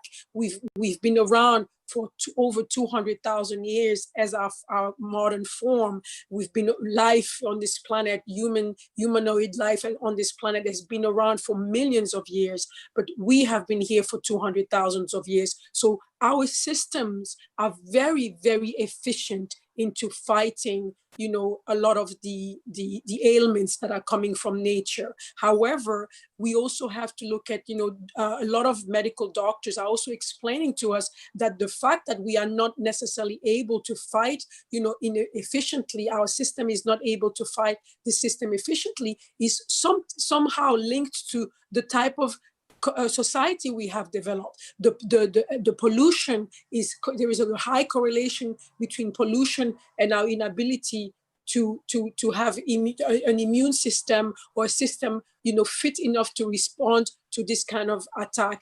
The food we eat, the excessively processed food that we eat have also weakened us, and have also caused us all kinds of, diseases and weaken our system. And we have a lot more cardiovascular diseases. We have much more,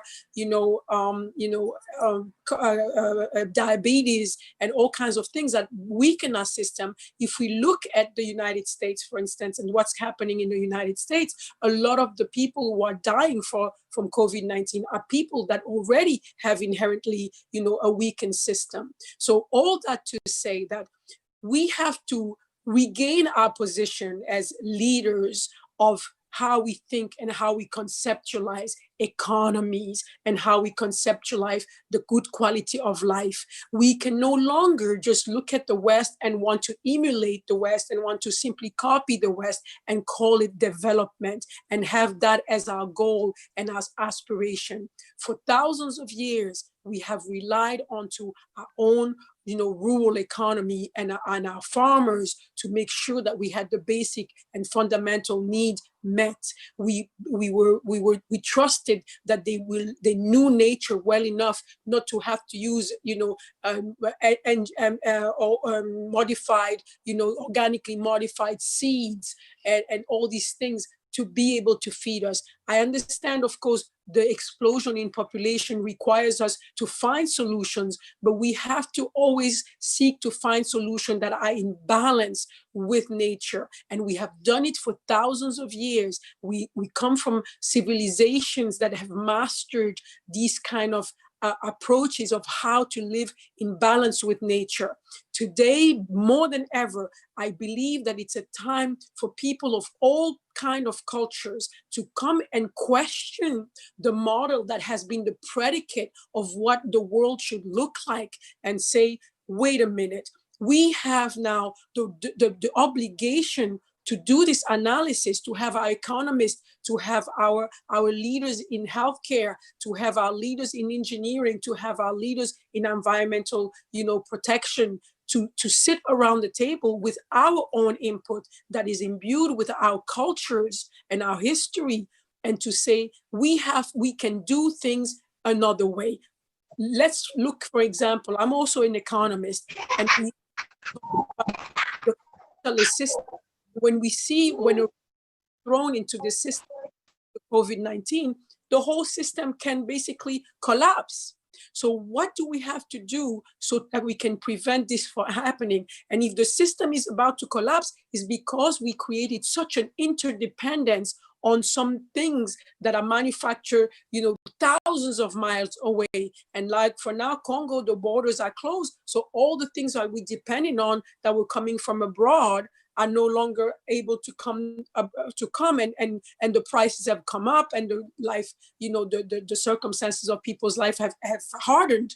So what can we do now to change that? Yes, indeed, to bring back production of our necessity, of our basic needs on the local level, and to understand that we have to give incentive for people to realize that the work of farming is important.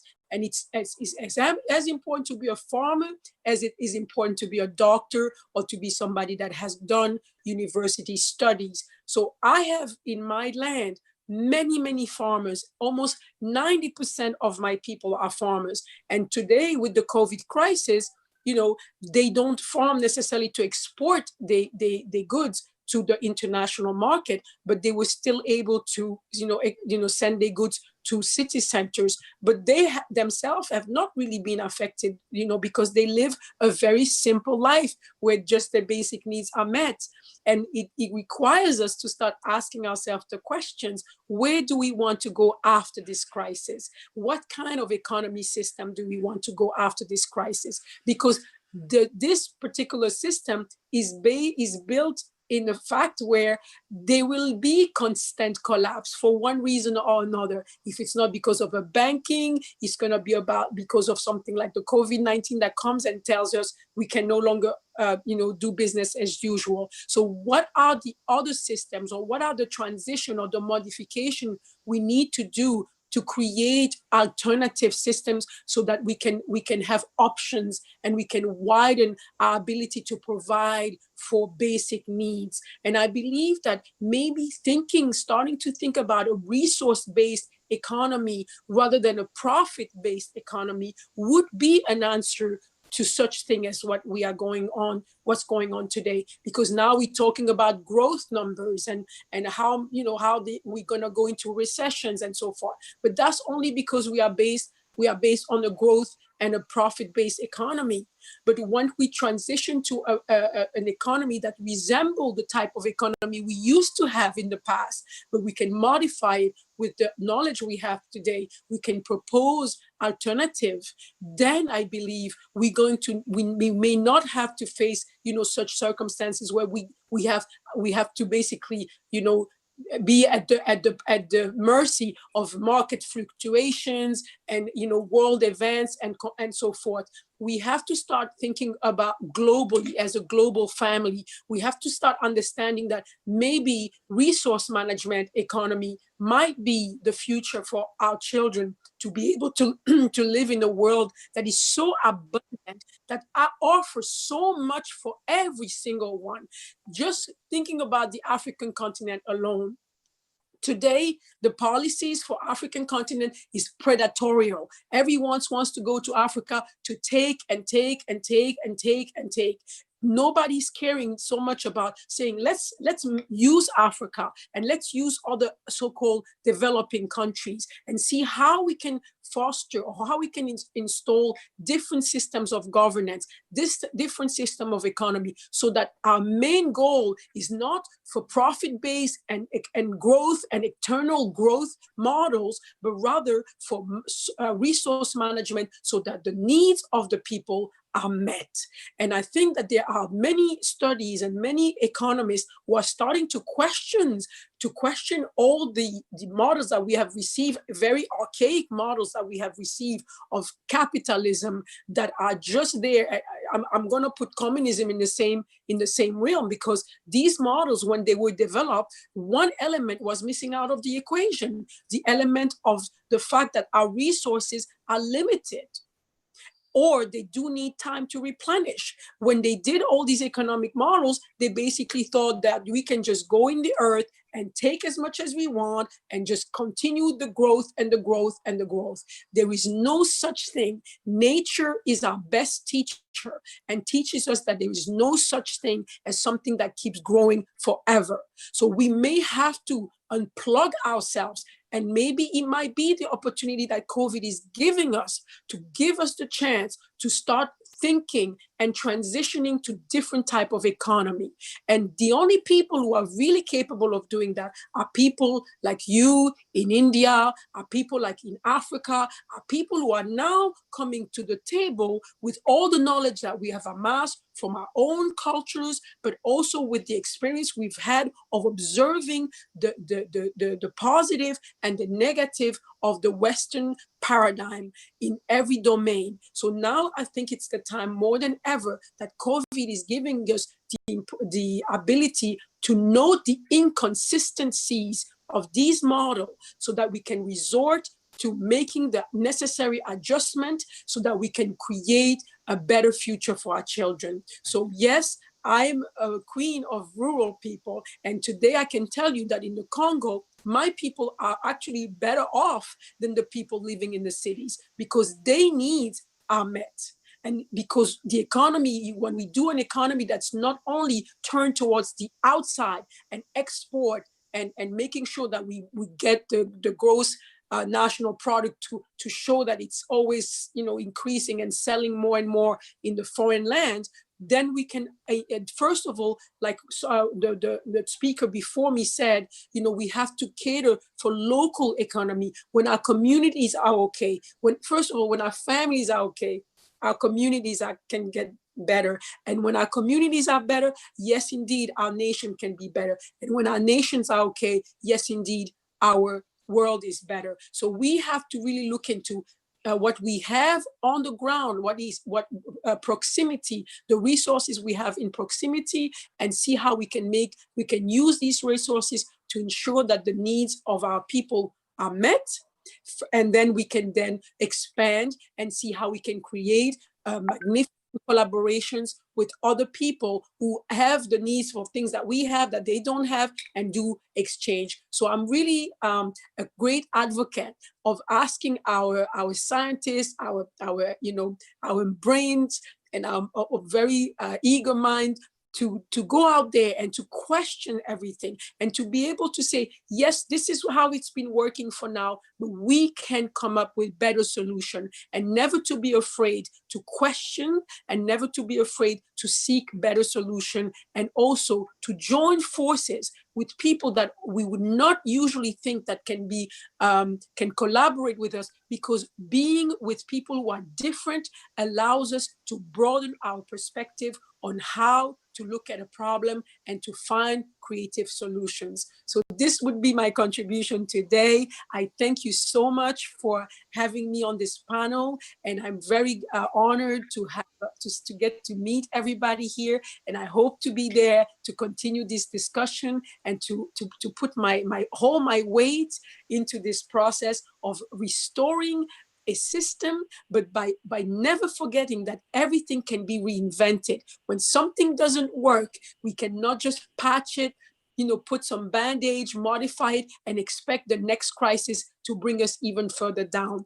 COVID is a lesson, and we have to use this lesson so we can expand ourselves, so we can dream bigger, we can dream better, so we can have a better world for our children and our grandchildren. Thank you so much, everyone, for listening and for giving the attention that I deserve on this panel. Thank you.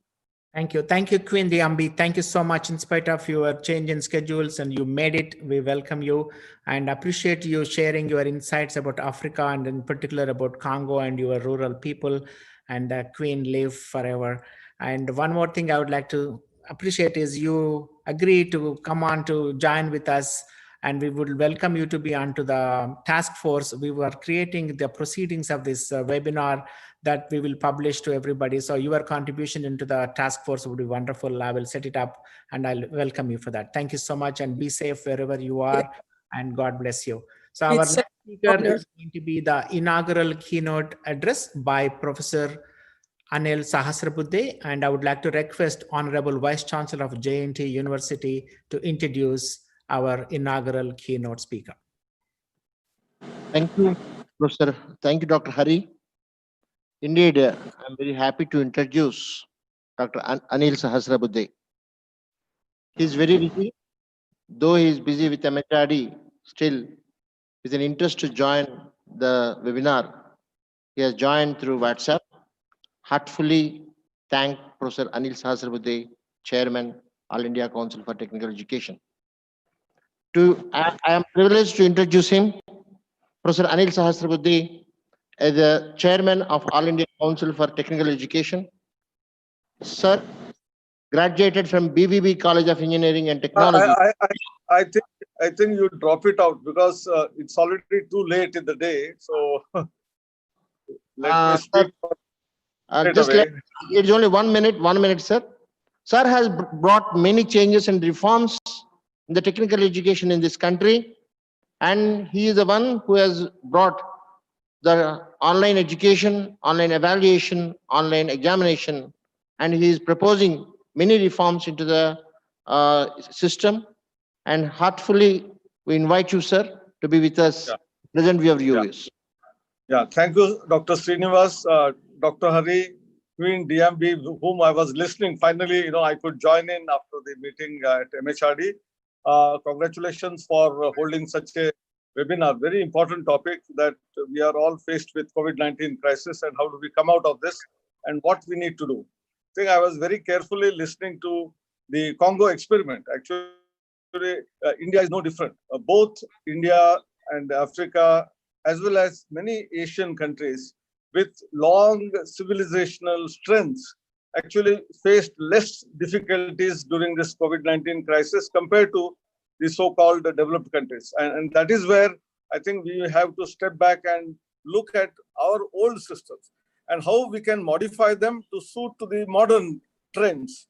It is not that we should go back in history and then follow the same things which have existed 10,000 years ago or 5,000 years ago, but the values which were created over thousands of years, I think there is a lot of strength in that, whether it is in terms of food, whether it is in terms of medicine. I think in the Indian context, I think we have an excellent medical philosophy, that is of Ayurveda, which has a very close-knit, connection with the nature. All the plants, those species which are there, which are useful for any type of diseases and crisis, I think we have to go back and look at all those species of plants which are going to be useful to us. I think that is as far as the healthcare is concerned. As far as education is concerned, we used to have classes in the classroom, transform, and then move on to the online education. So we must use technology wherever it can be supplemented, wherever it can be used for going ahead. And therefore, whether it is online classes, whether it is the portal which is created called as Swayam, where we have more than 2,500 courses, whether it is teacher training program consisting of 8 modules, where faculty, when he enters into the system or she enters into the system, what all is required to empower a teacher, that is part of this. Then we have internships, which are very, very important, so that students know while they are graduating what is required to be done for the society and what is required by the industry.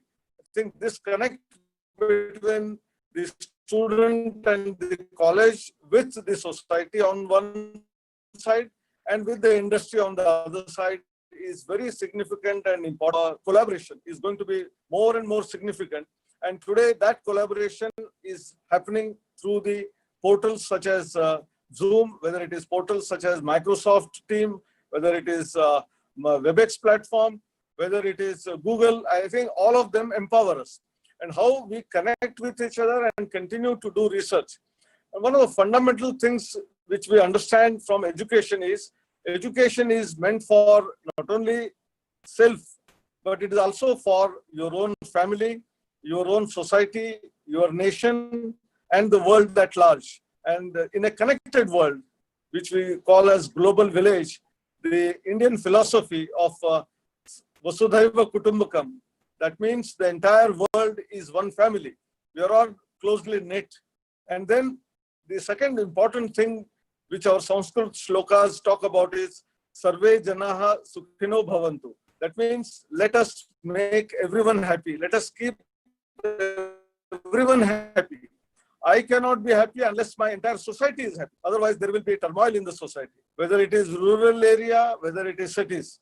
And therefore, when a pandemic occurred, there was a difficulty in transfer of goods from one place to the other place. Although we talk about some of the products like a Boeing, aircraft, which has contribution from several nations and it gets assembled in one place.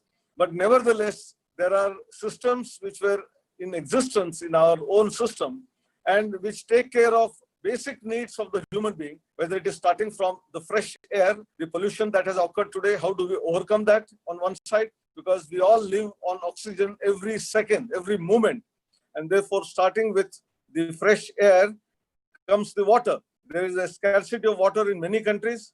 How do we use modern technology in order to have different possible resources through which we can make water available to every citizen? And then comes the food. The agriculture about which Madam Queen talked about is the major contribution for not only GDP, but for survival. We require proper food. And therefore, how technology can again enable in right decisions in terms of the selection of right kind of product that is to be produced. We find many times in our country, in India also, that when the prices of sugar are very high, sugarcane is very productive in terms of getting more money. And for the profit, if the farmer starts producing only sugarcane, we will not have rice and wheat and dal. And therefore, I think these are very important things which our farmers also need to be taken care of. There are several fertilizers which come from chemical industry back to the nature and have the fertilizer in this. And therefore that agriculture sector, and then the education sector, health sector, transportation, we have IT and therefore communication setups, and you name it, and in every field, in some way or the other, some developments had happened in the basic science, and therefore in the new world, we have to collaborate with each other because the resources are scant, and unless developing countries and the developed countries, they come together. Some people have developed huge economies, but today, during such a pandemic, those economies are all in difficulties. And therefore, how developing countries also can contribute to the developed countries, and how developed countries can share their technologies for the aid and help of developing countries. I think this collaboration, understanding that we are one world, we are one family, and therefore we have to help each other, is a very significant thing which is important. Now, coming to the new areas which are emerging, whether it is artificial intelligence, Internet of Things, machine learning, deep learning, 3D printing, we have cyber security, cloud computing, quantum computing, augmented reality, virtual reality, blockchain. These are all going to create new jobs. And therefore, our education sector, through the training of faculty members in all of these areas, should be engaging continuously. But at the same time, other type of faculty development programs which AICTE has initiated, which is called the Student Induction Program and Universal Human Values. Human values are across the globe same, how we help each other and the planet. And United Nations of late has also recognized this, which we had in our cultures, and talked about today 17 Sustainable Development Goals. All of these Sustainable Development Goals, when we look into, you will have connect with the nature and environment on one side, connect with the society on the other side, and the principles and philosophies which are enunciated in the ancient cultures, all over the world. I'm not talking about only the Indian culture, but whether it is in Africa, whether it is in many other Asian countries, we had a rich and beautiful system which was in existence in terms of all of these facets which the modern world is facing today. So how we can keep the old and the new, modern and the ancient together is very, very significant. And I would like to quote a small example of Smart India Hackathons, which AICTE started 4 years ago, where both digital and hardware hackathons were held all these 4 years. And we found that students, whom at many times industry also and the society also keeps saying that they are not employable, their preparation is not good enough. I'm not saying that all of them 100% are good enough. We need to work further hard on them.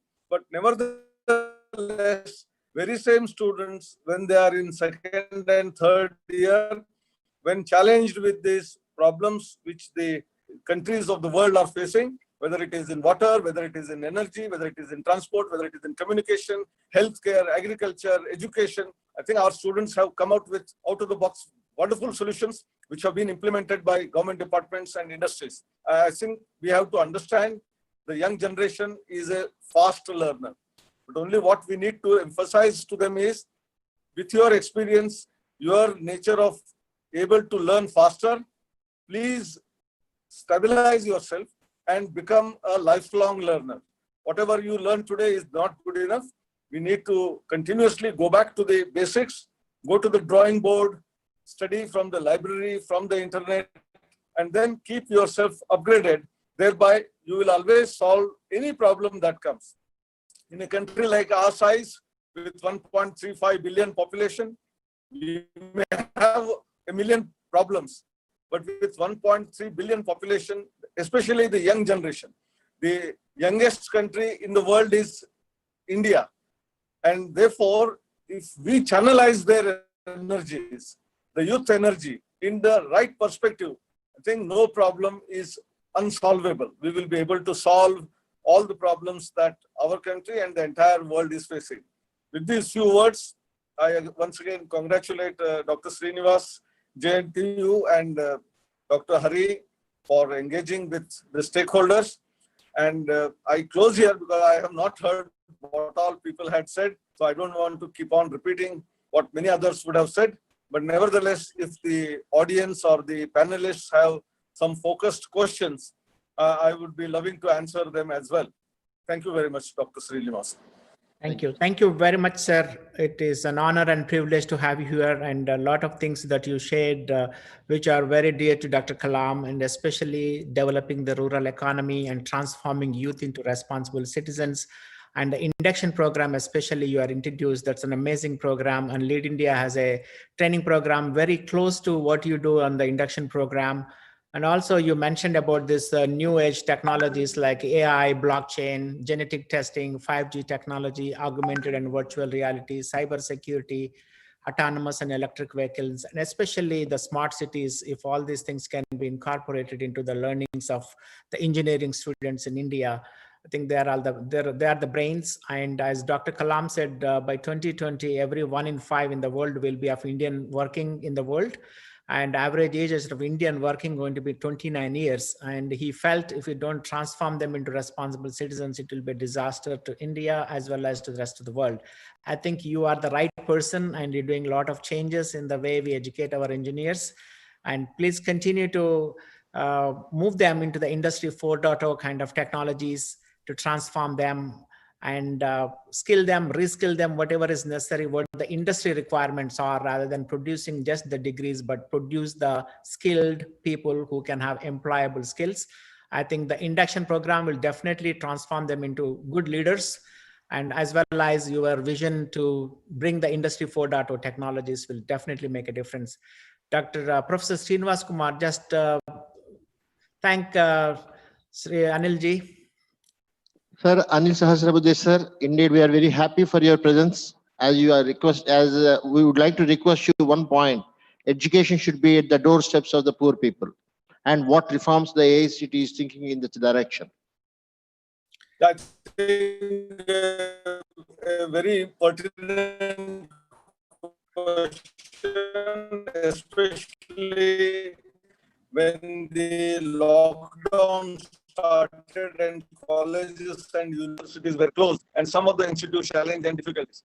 Some of the student areas where access to itself was a question mark. I think they were handicapped, and therefore immediate need of the government, which already government is thinking of through what is known as BharatNet, is to reach out to her. In the 70 years of independence, we started talking about all the villages. This government has been able to reach every nook and corner of the country in terms of road and in terms of electricity. But the next vision should be, how do we take internet also to all the remote villages, thereby education, in any case, wherever, whenever they are there, what we call it as anytime learning, anywhere learning, on any device learning, from any best professor in the world learning. I think this is the order of the day, and we will certainly support to that. Secondly, I have been appealing, and I will again appeal because you gave me another opportunity. So we may, through the government, reach out to all the villages in terms of internet bandwidth and connectivity. But when it comes to capability of buying those devices on which they can really access this education, whether it is laptops or mobile phones. This entire seminar I am addressing through a mobile phone, because I just rushed from the MHRD office to home, and there was no time to start the PC. So I came on board through a smartphone. So this education, examination, everything can go on either smartphone or a laptop or a PC or some smart device. And this is what only 25% of our Indian citizens are having or capable of buying. There are other 30-40% with great difficulty, they can also manage it. But the remaining last 30% is the one about whom we should be considerate. And my appeal is, all those middle class families in whose houses, at least I am sure 5 to 6 old mobile phones in working conditions are lying. If you throw them, they will become electronic waste and create environmental hazard. On the other hand, if they are working as it is, if they are not working, please get them fixed, repair by small money and donate it to the libraries, and poor students can be given access through this.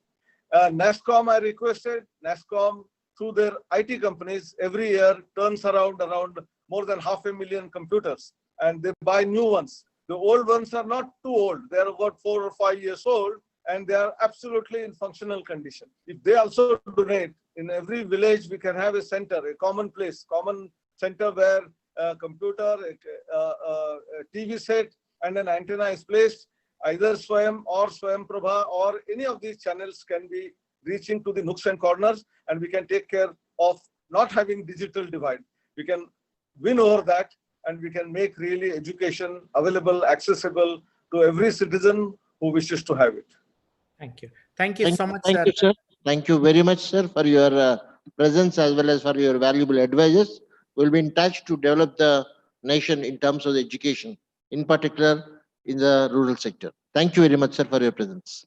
Thank you. Thank you, sir. Thank Live India will join hands with you, and we met the previous HRD minister to offer our services as well to enable people to learn through online. And also we introduced that induction program, which we wanted to partner with as well. We met a few of the people in Delhi, and we'll continue to do that.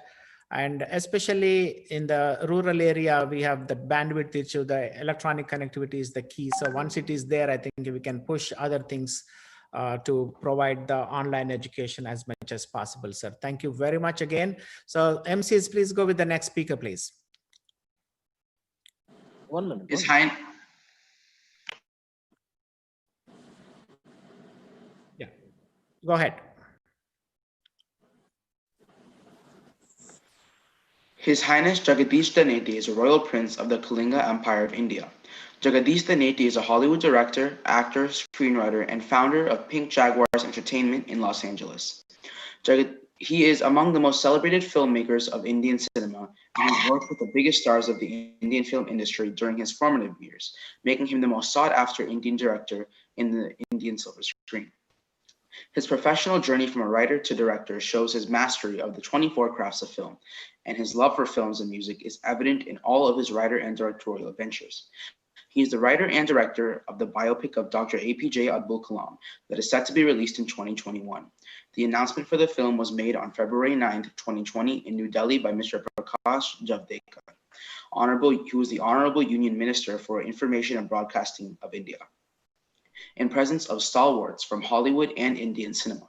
He will be holding the megaphone for Kalinga War, Emperor Asoka's Last Battle, which is an ace film venture that was announced and set to be released in 2022. He recently announced Mission Kalam, an online tribute to Dr. Kalam from July 25th, 2020, which is the presidential swear-in date of Dr. Kalam in 2002, to October 15, 2020, which is Dr. Kalam's birthday, which is a convention for 11 weekends celebrating his life and the movie. In addition, he has announced phenomenal films that are cross-collaborative subjects, driven by the concept of world cinema. He aims at making magic on the screen through the best film techniques from across the globe and creates masterpiece movies for generations to come. He is a sensation in world cinema through spectacular scripts that appeal to international audiences. I now welcome His Highness Jagadish Daneti to play his tribute to His Excellency Dr. Apj Abdul Kalam. Hello, good morning and good evening to all of you. First of all, I want to say a big thanks to Dr. Hari Appanapalli. Today, Dr. Kalam's death anniversary. We have to talk it as a physical death, but Dr. Kalam is with us, in us, around us. I met Dr. Kalam's journey. The first person I met is Dr. Hari Appanapalli in USA, because I went all the way and I visited him, because he is one among the few genuine people who have been very dedicatedly taking up the ideologies of Dr. Kalam and moving the things in a very, very positive way. Dr. APJ Abdul Kalam, this is the title for the upcoming Indian film, and The Immortal President, that is the Hollywood version of the same film. And I have no words for the great support by some great people who traveled with Dr. Kalam, being the resource persons, and as a total journey and as a total thread of this film, I should be indebted for the support given by Dr. Hari Appanapalli, and I'm very, very thankful for him. for giving this opportunity. And Corona, COVID-19. Many people are talking and maybe negative or something, but I consider this in a very, very positive way. As all of the distinguished panelists are very well aware, the COVID-19 crisis has had a huge impact on every human being living on this planet. At the same time, it has also brought about a few positive effects, if I can use the word, in several industries, business all over the world. If I have to take example of my own industry, film line, COVID-19 has redefined the way we produce and consume basic environment service like a cinema. While we all are hopeful that people will start going to the cinema theaters and multiplexes sometime soon, we are making efforts to bring the entertainment services to everyone's home. I'm sure there will be a long-term positive impact from this change as we can now produce and share content with every person in the country, whether you are in Mumbai or in a remote village that has basic access to satellite and an internet network. If we have to talk specifically about the rural economy, I would like to say that I am more optimistic about the long-term positive impact that the current crisis brings for the rural economy. In the short term, I know that there are a lot of concerns and challenges like providing basic healthcare facilities in rural areas.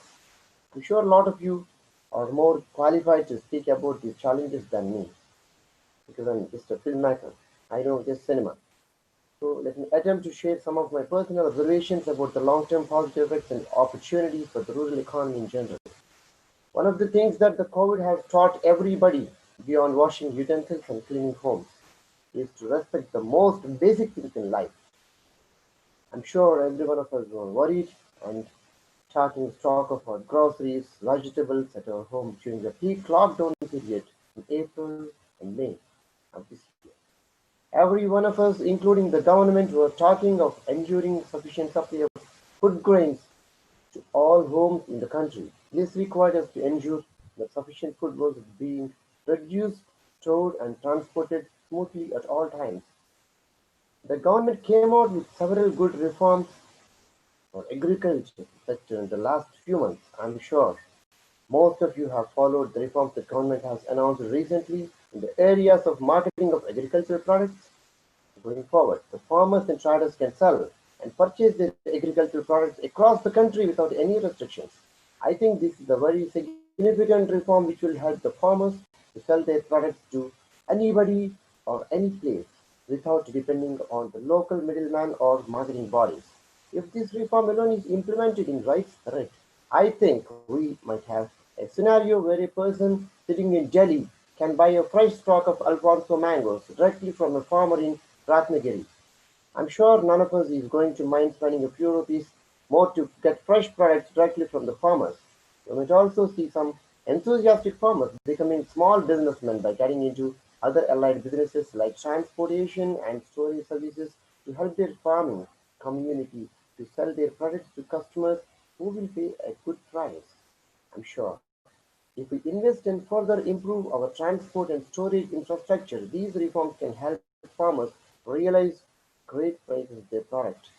I think that in the next couple of years, we have a good chance of seeing good growth in farmer income, which will have a direct impact on the rural economy. A healthy agriculture and rural economy can have a lasting impact on our country as a whole. We all know that agriculture is the largest source of livelihood for most part of the population in India. If this sector starts growing steadily, we will start seeing huge ripple effect across multiple industries in India. Our rural brothers and sisters will start consuming more rapidly, which will have a direct impact on industries like consumer products, agricultural equipment, two-wheelers, cars, and many other products. As the share of the rural economy grows, it's important in India's GDP. We will start seeing both private companies and governments take further steps to improve sectors like roads, irrigation, housing, and other rural infrastructure projects in the long run. This will have further cascading impact on several more industries. What can I say? Cement, infrastructure, automobiles, steel, power, banking, whatnot, many more. So, to conclude, I would like to say that the present COVID crisis has provided an opportunity to rural economy to spreadsheet the growth of India's GDP in the medium to long term. I think that this is very, very significant at these times when cities and urban centers have taken a backseat in driving the consumption and growth story of India. So I love Corona because it taught us life. Previously, the people almost reached to a level where it is simply mechanical, but now the people started realizing what is life. It taught life, and so even when we connect this to Dr. Kalam's ideology, he never thought anything as negative. He always thought everything in a very positive way, dreaming positive, everything positive, dreaming positive. So Corona is again positive because once we consider, there is no point when we consider Corona, COVID in a negative way, only negative, we can see only negativity. So everything is positive and we are expecting a good, great thing. And I'm very, very happy to talk like this to you because in the journey of Dr. Kalam, and it's a great opportunity for me to be connected to you through Dr. Hari Appanapalli, for whom I'm ever thankful. And thank you, every great personalities whom I met here. Thank you very, very much. His Highness Jagadish Daneti for in a short notice joining us, and you did a lot of research on Dr. Kalam, and you're building a very world-renowned movie equivalent similar to Gandhi's movie. So I would like to wish you all the best and thank you for sharing and paying tributes to Dr. Kalam on this occasion. So now we would like to have the next speaker, Professor KSMS Raghav Rao, and he will be introduced by Dr. VB Chitra. Please continue. Thank you very much.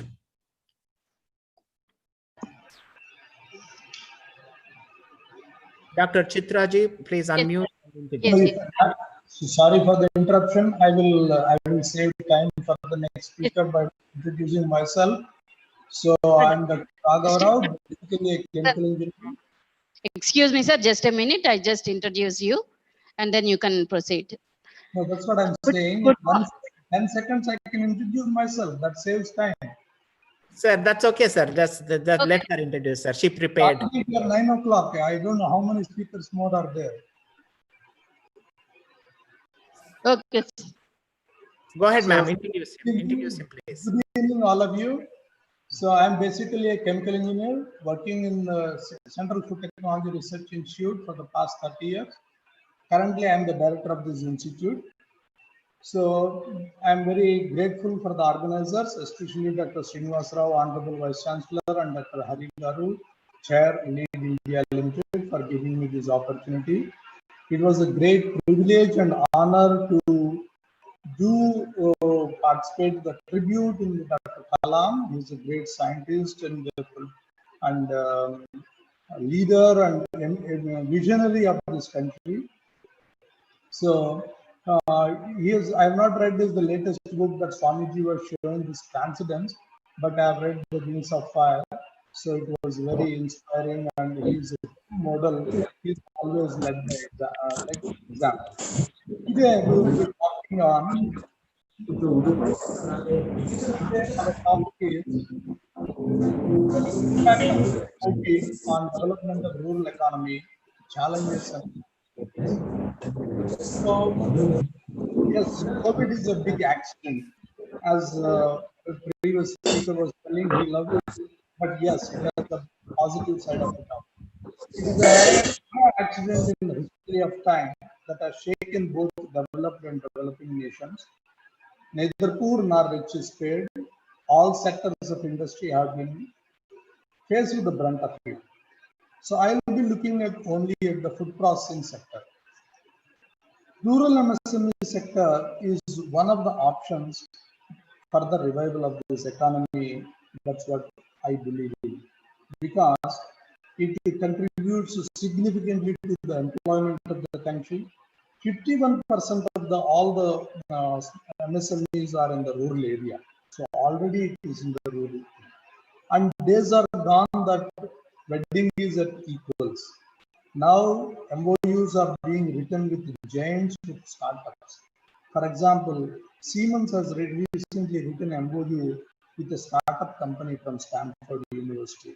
That is the new order that is happening. Another beauty of MSME is, unlike a giant, it is not totally in the service sector. It is in the 1/3 in the manufacturing, 1/3 in the trade, and 1/3 in the services. So it is well balanced.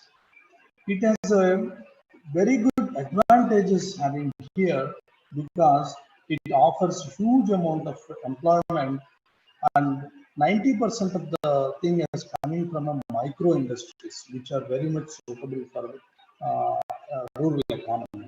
But there are certain constraints and concerns for MSME also, because lack of availability of trained manpower and affordable and sustainable technology is a problem. Food processing sector and MSME definitely has an option, because food processing is the one thing can start at very small micro level, also go for a multinational, and it contributes 30% of the India's exports. So especially during COVID, situation has changed because the supply chain management got affected, both with respect to raw materials as well as the finished goods. Because of this, it has to be more for the local production, local consumption. So food industry has to gear up to this challenge. Food processing, another advantage is it can provide the highly skilled jobs that are required, and it can generate 30% of the employment. So at CFTRI, we are implemented this by an experiment. We are leading by example, because being the largest institute in food processing technology under one roof, we have started an incubation center here, and within no time, the technologies developed have been transferred to 4,500 MSMEs all over the country. The institute offers MSc Food Technology and ISMC courses, so it gives us human resource very much. Not only that, several of the skill development programs we are conducting for medium and small scale people. Recently, we have written an MOU with the Skill Council of India. So all these short-term courses are given along with the Skill Council of India. By being all these small startups at the CFTRI campus, the advantage for them is we are giving all the mentoring, all the equipment that is required, all the pilot plans that are required by them. Everything is being provided at CFTRI. So encouraged by this, new initiatives also we have started. Center for Excellence for Millets, because that is the some of the speaker was telling processed foods are not good for health. So it is partly true and partly not true. So millets is one of the area which is health foods and functional foods are being developed. So we are starting an incubation center for that. And the rice processing world over, there is no training center. So that also we are starting. The best part is entire 30 crores project is being funded by Buller and Epic companies. This is the total biggest venture of a private industry at CFTRI, which is giving a shining example for human resource fund for rural development. Now the issue is saving the lives and the livelihood. Because if you revive the rural economy, there is a danger of COVID spreading. So we have to strike a balance. So out of the four engines of economy, economic growth, consumption, investment, exports are totally lacking.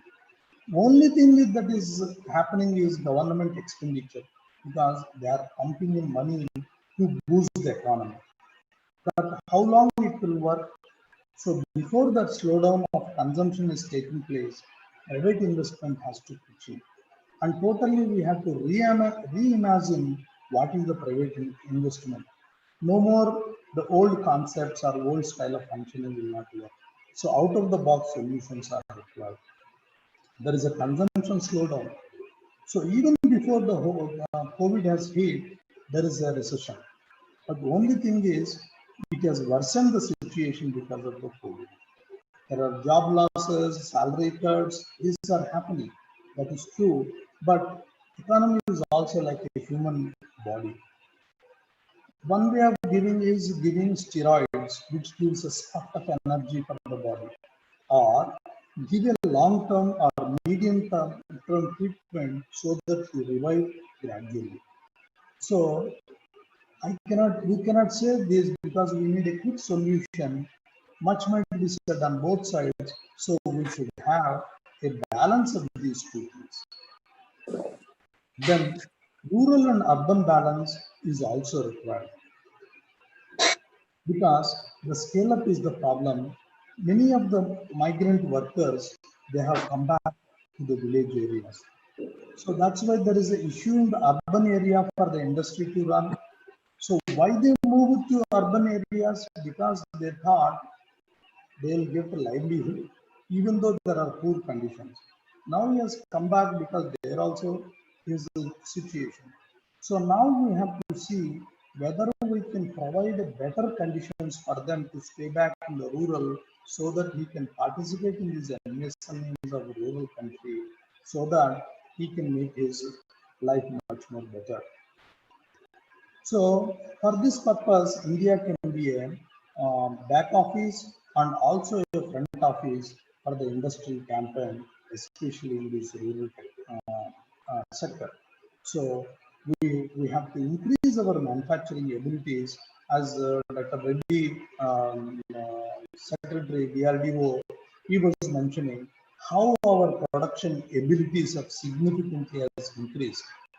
See, what we have only few thousands of productive gears before, now we are able to produce lakhs of them. So overnight we gave to the new situation, but at the same time, we have to use these things for developing the rural entrepreneurship. That's what CFTR again experimented on this. For example, preparation of ozone into sanitizers, because everywhere the spreading of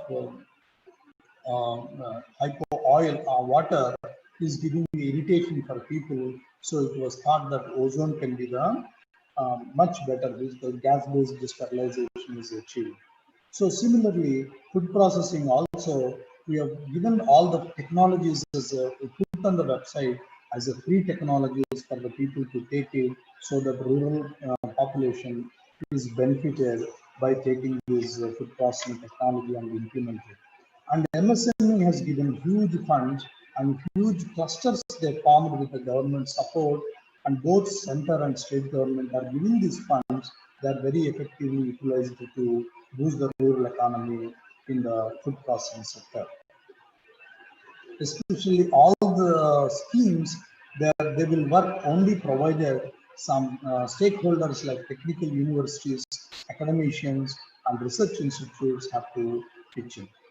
All the success of this government stimulus hinges on quick and efficient dispersal of the credit. May not be really happen because banks also would like to play in a very play safe. So that's why we can convince easily. Food processing is one of the things which is a safe bet. They can invest and safely contribute. Rush for the growth in the nature could be frontline casualty, because economy, all this nature or environment will be a casualty, because the moment industry progresses, environment will get affected. So rural being a small scale industry, at the same time we can protect the environment also. That is the advantage of being in a small scale at the rural level. So if I'm allowed to borrow our former DG's words, I'm dangerously optimistic that economy is very potentialistic to regain and rebounds back like a phoenix from the ashes. So once again, I thank all the organizers for giving me this opportunity, and Honorable Vice Chancellor Dr. Srinivas Rao for giving me this opportunity. I think I stuck to my time, so I'll just 9 minutes actually. I will overshoot by 30 seconds. Thank you. Thank you very much, sir. We'll have Dr. Chitra to convey the vote of thanks since she could not introduce you. Dr. Chitra, please come. Thank you. Thank you very much, sir. Wonderful message. Thank you. Thank you. Sorry, madam. My intention was just only to save the time, nothing else. So now she will have the turn to complete. Thank you. A very good evening to one and all. So I'm very happy to propose vote of thanks to Professor KSMS Raghav. Sir, your speech is very ignited and very insightful. So we have learned a lot so from food processing from you. Thank you very much so for conveying your message so on this occasion. Thanks once again. Thank you, ma'am. Thank you, Dr. Chitra. Thank you, Professor Raghav Garu. Appreciate you joining us. I'm sorry we kept you waiting. There was some rescheduling needed because of various other changes. Thank you so much, sir. So MCs, please introduce the next speakers. Our next speaker, Ms. Manoranjana Gupta, is an accomplished Indian journalist turned entrepreneur and is now an advocacy professional. Ms. Gupta has spent the last few years equipping large corporations with strategies to engage with the government and other key opinion leaders by ethically influencing areas of policy advocacy, regulatory landscape, stakeholder mapping, and engagement.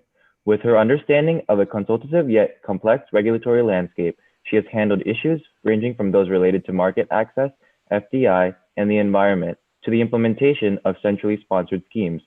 She has applied her advocacy skills to sectors such as healthcare, pharmaceuticals, oils and gas, information technology, mining, infrastructure, energy, railways, aviation, science and innovation, and e-commerce. Currently, Ms. Gupta is a senior advisor and consultant to Vedanta, one of the largest mining corporations of India. She advises them on public policy and government advocacy while leading the team for the mining industry in negotiations with the government on how to further liberalize the sector. She has been instrumental in drafting the new sectoral policy, which is to be released shortly. It's my honor and privilege to welcome Ms. Manoranjana Gupta to deliver her keynote address on developing the rural economy.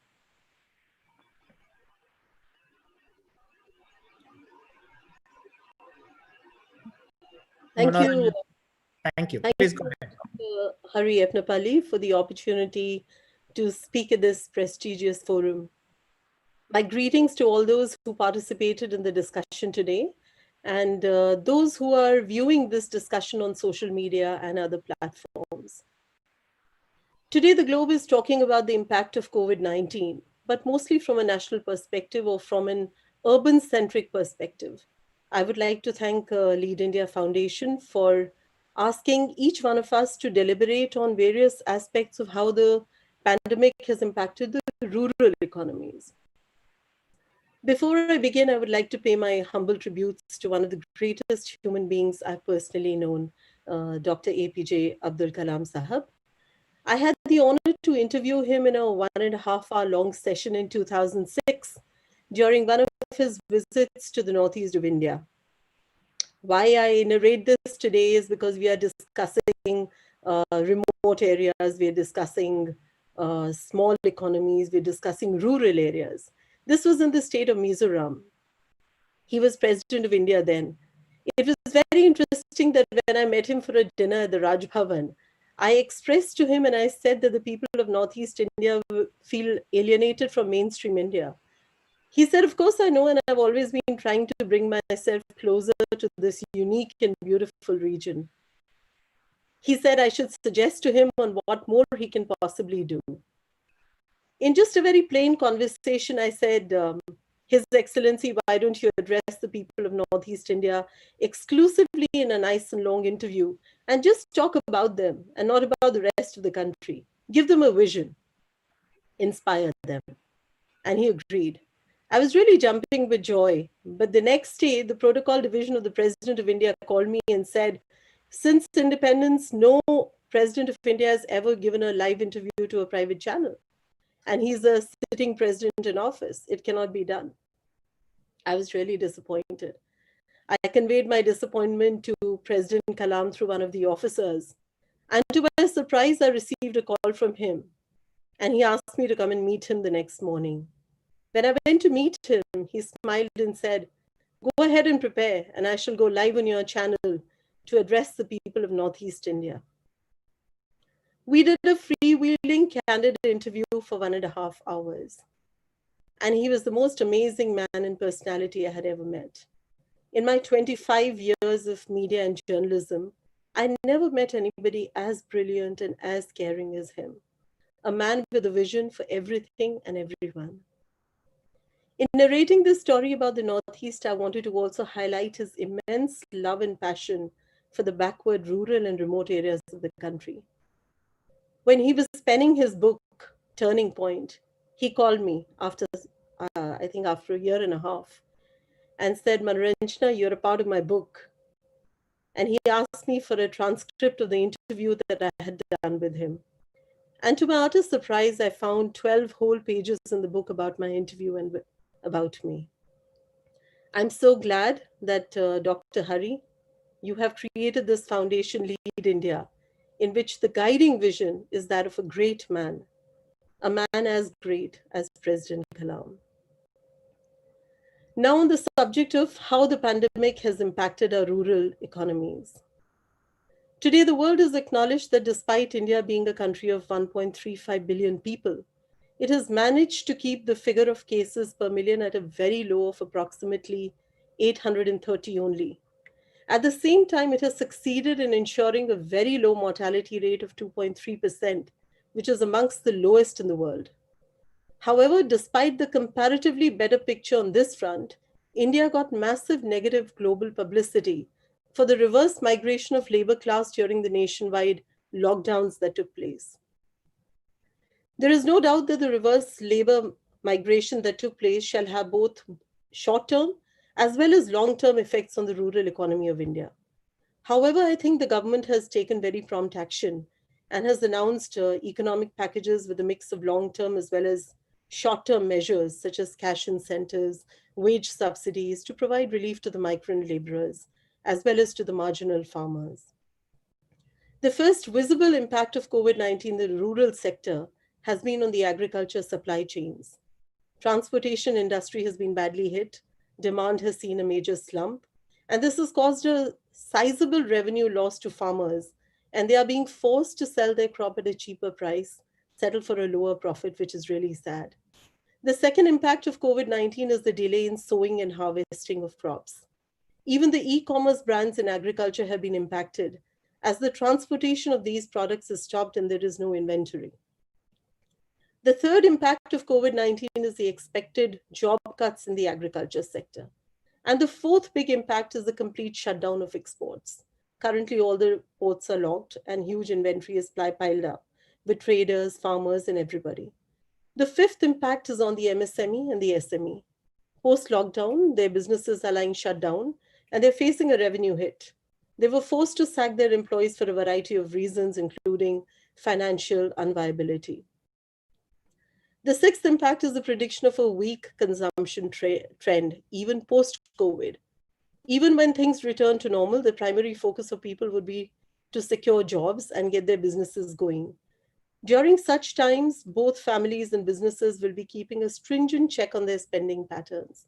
This trend is also likely to be an impediment to the expansion plans of the global and national brands. So it's really impossible to even put a ballpark figure to the kind of financial hit that the rural areas have taken due to COVID. So what's the way forward? Now, these are really testing times and governments are working to their full capacity in fighting the pandemic, and health is the focus area. But it's extremely important for the governments to give equal priority to rural development post-COVID, as this is the only way that economies will kind of jump back. Government has announced in India a massive relief package for the farmers and has also announced cash subsidies under the existing schemes. What is really good is PM Modi has announced these measures under Atmanirbhar Bharat, which promote domestic industry, and a lot of them are small rural-based industries. I visited Tripura. In fact, I just came back today. It's a small state that touches the borders with Bangladesh. Under the Atmanirbhar Bharat scheme, they are promoting bamboo and rubber in a very big way. In Tripura, where the economy is already very small, it's a completely agrarian rural economy. Jobs were really hit, farm economy was really hit. There was complete unemployment and situation was really bad. People lost their jobs. Now, under Atmanirbhar Bharat, what the Prime Minister has done is he's talking about bamboo and rubber, which is what the previous speaker was talking about. How do we bring in food processing? How do we bring in food? How do we bring in the farm economies? And how do we kind of, skill more people, skill more youth, and change the face of the villages to come? Yesterday, the Prime Minister in his address also spoke about creating smart villages. So far, we had been creating only smart cities.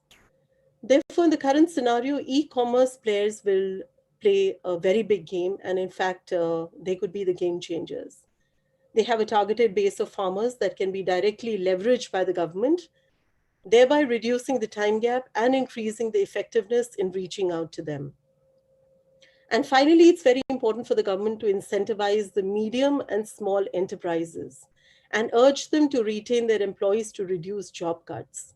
This is going to boost the consumption once we leave COVID-19 behind.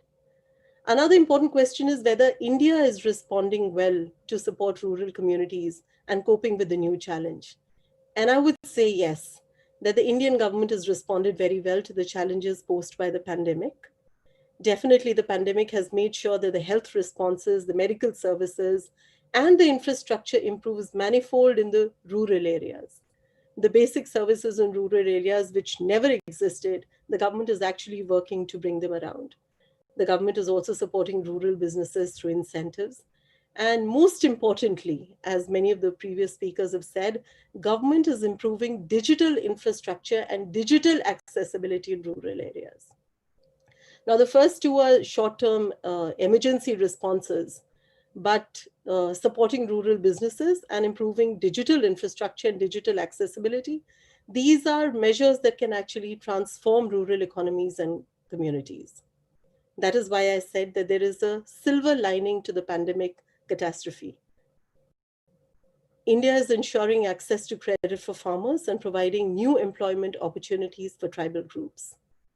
The road ahead is definitely not easy, but I'm still an optimist and hopeful that India will be able to come out of this crisis. And the silver lining to the pandemic is that our rural areas will develop much faster than they would have done otherwise. There are drastic changes on the anvil. It's a whole new world and a whole new normal. Thanks a lot for the opportunity to speak at this prestigious forum. Thanks, Dr. Apj. Thank you. Thank you very much, Ms. Manoranjana. It's wonderful to see you. And in a short notice, you were able to manage to join us today. I know you had several meetings in the pipeline now. You needed to rush. And sorry, we kept you waiting. But the kind of roadmap you provided, the various things, especially to rejuvenate the rural economy, it's wonderful. And especially there are some organizations who are watching you today from the Northeast region. I invited them in particular to meet you. We will talk offline. They are interested in taking your ideas and creating a new way of dealing with agriculture. They're very advanced in already the organic farming, but they need to bring some technology into it, some kind of central government funding to make that happen. We'll set up some meetings with you for those people. And we have an innovator also on the speakers list today from Assam, actually. We'll introduce him as well. Thank you so much again. So MCs, please introduce our next speaker, Pramit, please. Our next speaker, Mr. Pramit Makude, is a co-founder and director of the Indo-US Health Initiatives, the Boston Center of Excellence for Health and Human Development, as well as the e-Kisan Foundation. Mr. Makude is also the Vice President of the International Regional Computer Society of India. His current focus is on large-scale e-education, e-healthcare, and smart healthy city projects. He was awarded at the NRI Gaurav Mahotsav by the IT Minister of India and the Chief Minister of Madhya Pradesh, and also received other philanthropic awards. Let's welcome Mr. Pramit Makude to deliver his keynote address on how to develop the rural economy.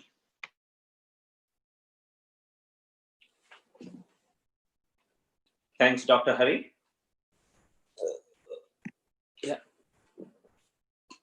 Thanks, Dr. Hari and the organizing team. Good morning to everyone in America. Good evening to my friends in India, and namaste to all of you. Our founding fathers have always envisioned Bharat as self-reliant nation through the development of self-reliant villages.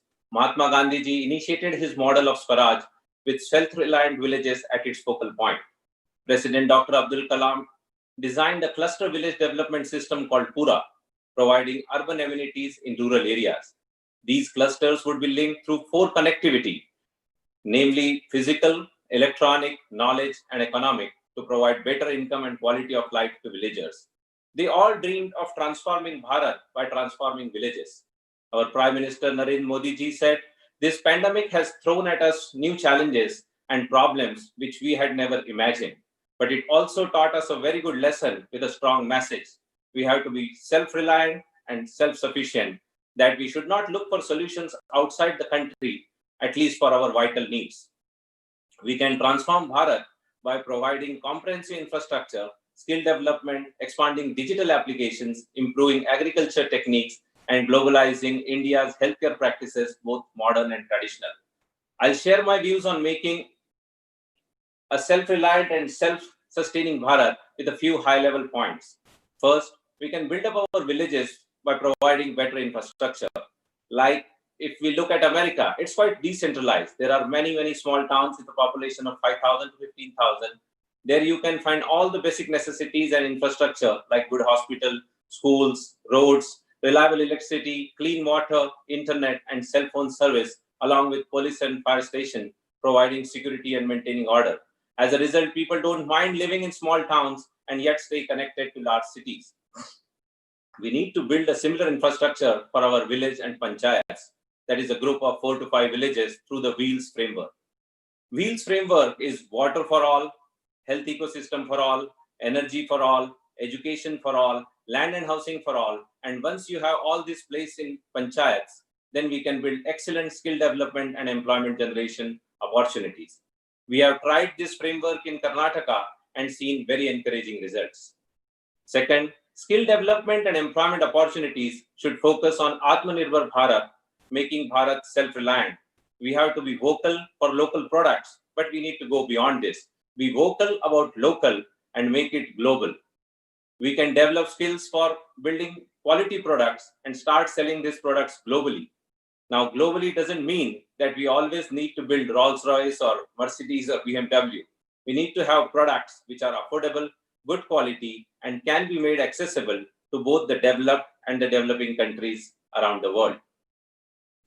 The Wheels framework enables the ecosystem and acts as a catalyst for employment generation and skills development. It's essential for building relevant manufacturing skills which need to be implemented with 6D model. Now, 6Ds are: we need to discover, dream, design, develop, deliver, and make it durable. We must discover the needs of the market. We need to dream along with the villagers, learn from the villagers, and bring back to them the best practices from around the world. We can develop specific durable products catered to the global marketplace which solve real problems and needs. Using the Wheels framework and 6D model, we can create thousands of smart villages by building healthcare, education, agriculture, and financial ecosystem. These model villages can then be replicated all over the country and cover 250,000 panchayats and around 650,000 villages. See, over the last 10 years, great progress has been made. Optical fiber network have reached all the panchayats and is now connected with the digital highways. There are 750 million users with smartphones and internet service across the country. Most of the villagers have bank accounts and have unique Aadhaar numbers. It is the best time to create new innovative production application with 3Ss, that is scalable. The applications should be deployed with speed and sustainable. Here, I would like to highlight 3 areas: e-healthcare, e-education, and e-agriculture. In the current context, having healthcare records linked to Aadhaar number has significant benefits in terms of tracking, tracing, and treatment. The telemedicine and teleconsultation for access to regular and specialist doctors and an integrated hospital information management system with artificial intelligence-based clinical decision support system is extremely important. We also need to have access to clean water and reduction in malnutrition, as that will help build the immunity of the nation. This will bring accessibility, availability, and improve the quality of healthcare in rural India. Rather, I would say we must build this model in villages and let the urban areas and cities replicate this model. A similar kind of model is being built at Panna in Madhya Pradesh by us. For the education sector, if each and every student could access a learning management system in local language that would give the students the ability to attend classes in real time with teachers or learn through high quality learning material via audio or videos. Through this blended learning, focused skill development, and job-oriented programs, learning outcome will improve significantly. During the COVID crisis, as few of our previous speakers have highlighted, this system will provide our students the option to study anywhere, study anytime, with or without internet. Again, we are building these smart school models near Bhopal and also in West Africa. Similarly, on the agriculture side, we need to bring the global best practices in agriculture, horticulture, animal husbandry to farmers through information technology. We must strive to digitize and computerize the primary agriculture cooperative societies. There are 65,000 plus packs all over India, and make sure that they have access to requisite funds along with the right level of financial literacy for farmers. These packs and farmer producer organizations will help them create new markets for their produce. The e-Kisan project in Karnataka has demonstrated that farmers can reduce their input cost, increase the yield per acre, and get better selling price. This helps in doubling the farmer's income. These kinds of models are useful for India as well as the entire developing world, and in certain cases, even for the developed world. India can and needs to play a leader's role when it comes to these applications and the models which are required in the 21st century and beyond. We can not only help Southeast Asia, but also Central Asia and most of the African countries with a population of over 1.2 billion people. This is literally and figuratively doing a world of good. Again, on the health front, I would say that Indian way of living, the culture of Bharat, has given the biggest gift of holistic health to the whole world in the form of yoga, Ayurveda, and naturopathy.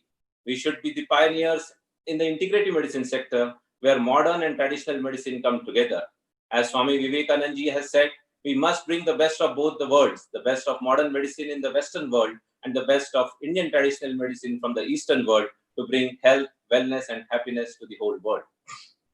Many of my friends who are renowned doctors at Harvard Medical School keep mentioning to me that more and more doctors are practicing naturopathy, yoga, and our traditional medicine practices. Let me provide you some stats. See, American economy is around 20 trillion US dollars. Out of that, $4 trillion is being spent on healthcare alone. Multiple studies have suggested that by bringing modern medicine and traditional medicine together, we can save this cost from 20% to 50%. Now, even if on a conservative estimate, if I consider 20% saving, that is around 800 billion US dollars.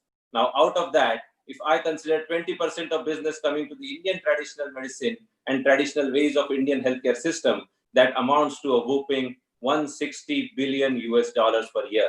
This kind of massive, enormous potential, the Indian traditional medicine, herbal medicine, yoga, and integrative medicine has, and that too in USA alone. Now imagine the potential when this integrative model becomes a norm for the whole world. The possibilities are truly limitless. Now to summarize, I would say to finance this ambitious re-engineering of our development model, Atmanirbhar village bonds could be issued to raise resources. We could invest in the Wheels framework and 6D model to better infrastructure, skill development and job opportunities, harness our digital power to become a leader in education, healthcare, finance, and agriculture for the developing world. We must educate, engage, and empower our farmers and villagers, who are the very backbone of our country. And in doing so, we'll be able to make the vision of our founding fathers a reality. We have always believed in Vasudhaiva Kutumbakam, and we treat the whole world as one big family. With this vision, if we move forward, we can make our Bharat truly self-reliant, the global superpower it once was, by delivering to the world what we already know to be effective and life-changing in a modern yet soulfully Indian way. We can bring change, we can save lives, and we can make the world a better place. Thank you. Thanks to the team, and namaste. Thank you. Thank you, Pramit. A wonderful message and a lot of things to learn from you. And I would like to connect with some of the people who joined exclusively to listen to you after this event. There are different organizations from different parts of the country, Chhattisgarh, UP, and Odisha. People, they are waiting to hear you and they heard you, and we will connect you offline after this. Thank you very much for joining us. Appreciate it. And you try to bring our rural and agriculture minister, but due to some other tragedy in their family, he was not able to make Yes. it. Only we will have an exclusive event with him when he recovers from his loss in the family. Thank Sure, you. Hari. He has already been briefed about the Lead India Foundation and the movement, and is very appreciative. And once again, many thanks to you and the entire team for organizing such a wonderful webinar. Thank you very much, Pramit. You are a very valuable member of the Lead India, and we'll work with you. Thank you so much. MCs, go with the next speaker, please. Our next speaker is Padma Shri Dr. Apj. He focuses on solving issues around the Lakshmipur district with agriculture and small-scale industries being his targets. His innovations are always helpful for helping differently skilled people. Facilitated by the National Innovation Foundation in India, Barali was offered fiscal support under the Technopreneur Promotion Program scheme at the Department of Scientific and Industrial Research, Government of India. Barali started getting covered in Assamese press for his variety of machines, as well as the Discovery Channel and other global media. On July 5, 2012, Barali was entered into an online voting competition for the NASA Exceptional Technology Achievement Medal. He is a recipient of the National Innovation Foundation's India's National Grassroots Innovation Award in 2009. He received the Srishti Samman in 2007 and received the Rashtriya Ekta Samman in 2013. He was a speaker at TEDx at ISM Dhanbad in 2014. And in 2019, the government of India conferred upon him with the Padma Shri, the fourth highest civilian award of the country. Let's welcome Padma Shri Dr. Apj Barali to deliver his keynote address on rural agriculture economy.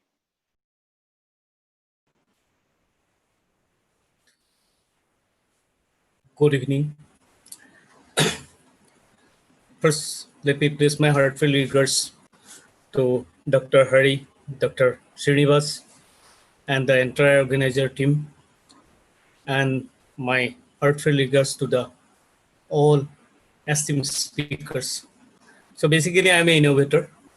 My profession is innovations. And now you see, because of everybody knows that because of this COVID situations, to establish the presence in the present situation for 90% of the populations has become a bigger challenge, the biggest challenge. Then now everything was stopped. Previously it was stopped, everything was stopped. Now it's getting momentum slowly with some new ideas. That means innovations. Innovation of idea or three-dimensional innovations, that's another thing. So I'm from the three-dimensional innovations. So let me talk something about that only. So see, I'm with 159 innovations to back my career. Before COVID, my assignment number was 69. And after COVID, it has crossed to 110. So see, actually, it has created opportunity for me, but that's not a bad, good sign. Because of COVID, there are some problems in entire area, in many areas, almost all the areas, starting from agriculture to the differently able sections. So because of that only, the assignment has suddenly it has grown up. Now we have to teach the student. Time has come that we have to teach the student about innovations. What is innovation? For whom you are innovating? How to innovate? How to take the innovation to the market? It's very important now. Now, see, for the student only I'm addressing now. I came to know that many of the students are attending this seminar. So, to innovate something, first you have to study the subject very thoroughly. Suppose today one very interesting assignment came to me. This is the entire Northeast Rice Trading Association came to me. They told me they are suffering from a severe problem for this COVID things, especially in the rural sector. Because of lockdown, they are not being able to sell their products, and they're, for month-long time, it is in the go down. So rice quality has gone down. It has become damp, fungal attacks was there. To avoid that, they need a very low cost and affordable dryer. So that's a subject. Suppose I'm taking you that as a lesson. So for that, what I have to do, what I am doing today, I'm studying every details about the rice and the fungus. Then I'm going to crack the formula in next 8 hours. After that, I'm going to fabricate the first prototype. Then, after fabricating the first prototype, I shall let the end user to use that, because no innovation be termed as innovation until and unless it finds at least one end user. It's a must. So after that, after getting the essential feedbacks from the end user, I'm going to fabricate the main machines. Then if it has to go to the market, then I have to redesign it again. Because first thing, for commercial productions, one thing is must, that is manufacturing easiness. Second is transportation easiness. Third is end users economic standard, socio-economic standard. Fourth is after service. Fifth is get up, minimum get up should be there. So these are the things to be taken care of at the very beginning itself. So students should be taught about innovation in this way. What I feel, actually, it is my personal opinion only. So, and main thing, another important things I'm going to draw your kind attention.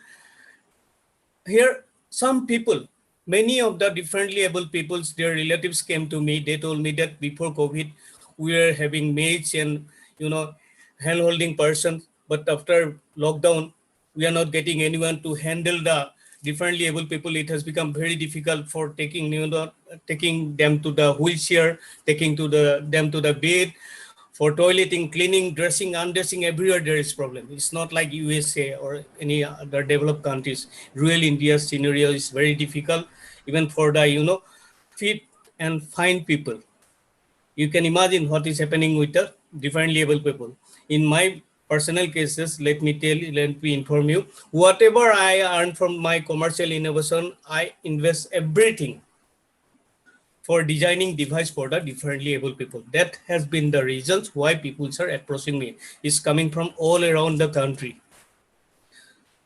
BBC, Discovery, History, all the channels has shown, made many documentary on me, and they have shown these things very extensively. How am I helping those people? So this is the area actually to be taken care of, and I think it's me now. I'm working alone in this area. Nobody is there. So what I want actually, the growing students should take some interest in this area. Let's help those people. We talk about the other difficulties. We talk about our economic difficulties, but at the same time, they are part of our populations. They are part. They are somebody. We have some responsibility for them, and I'm taking up their things. I'm very happy with them. I'm actually for them only. I have established one old age home also, and that's how I'm trying to serve those people. And other sectors, actually in agriculture sector, there is huge demand for many innovations. Post-harvesting, pre-harvesting systems, pocket fishery they requires now. Now, another very important things I have seen, very interesting thing I have seen, that actually many people has approached me for very low cost one-man show type technology. They want to do something, they do not have labor. Previously, laborers and skilled people were there, but they went to their respective state. Let me give you one small example. Batasa. Batasa means in temples we give some prasad type something, batasa. That is a sweet made up of sugar. Previously, that was a manual person. Now all the skilled labor has gone to their respective state. Now there's heavy problem. That's an assignment came from West Bengal recently. I was very excited to get that actually. That sector is to be mechanized now. Now they need a pocket fishery now. They need rice dryer. They need honey trapping machines. They need fish feed making machines everywhere. All now that the things has become like that. The community who are in business, they need their own technology. Some exclusive technology mainly designed for them only. Those are the customized technology that is in huge demand. And since I have become a professional innovator, this assignment used to come, and I am very lucky to have those assignments, because the money I earned through those things, those assignment, I used to invest everything in this philanthropic job. I have established one research and design center for designing device for the differently able people by name UKB Comfort already. And that's purely philanthropic. That's how we are working and trying to serve the people. It's not like that. Actually, I'm a small timer. I'm trying my level best. I'm from a very rural area. My district is still, it is zero industry district. Everywhere there is problem. I work for the common people only. Actually, I work for the underprivileged people. I work for those 30% Indians and 30% world population who are considered to be underprivileged. Thank you very much. Thank you very much. My time is over. Thank you. Namaste. Thank you very much, Padma Shri Uddhav Bharali. I had a wonderful conversation with you yesterday. Thank you for staying later to talk to me. I'm very impressed with your humility and all the innovations you did. And they are useful to the really people on the field that are suffering during COVID. And I appreciate your dedication and also taking care of the differently enabled people. So it's wonderful, sir, having you. We will talk more, and there's more of your kind of people we need to prepare. More entrepreneurs, more innovators need to be prepared under your guidance and leadership. Sincerely appreciate you joining us and staying late with us. MCs, go with the next speaker, please. Our next speaker is Dr. Ravi Ayagari. He is a senior academician with a PhD in technology-enabled learning. He has over 3 decades of experience in the fields of distance education, electronic media, television and radio production, and information communication technology. He has received a gold medal for his innovations in distance learning from Indira Gandhi Open University and has traveled across the world to engage with various educational institutions. He has received training from BBC and FTTI. He served as the governing board and council member at the Consortium of Education Communication. He is now serving as a board member in JNTU Anantapur and has an advisory board member position in the Liberty Foundation. Let's welcome Dr. Ravi Ayagari to deliver his keynote address on the role of technology in developing the rural economy.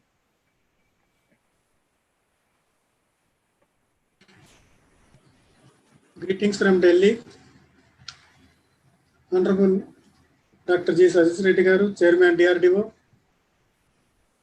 Professor Anil Sahasrapati Garu, Chairman AICTE, respected Hari Garu, Founder Chairman Liberty Foundation, Professor Srinivas Kumar Garu, Vice Chancellor JNTU Anantapur.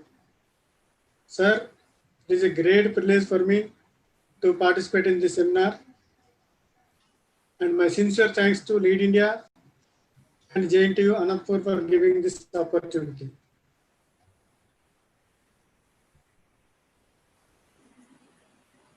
In this session, I will be sharing about ICT empowering and education and agriculture. Empower rural India during COVID-19. The COVID-19 pandemic is a major human disaster that affected more than 200 countries in 2020.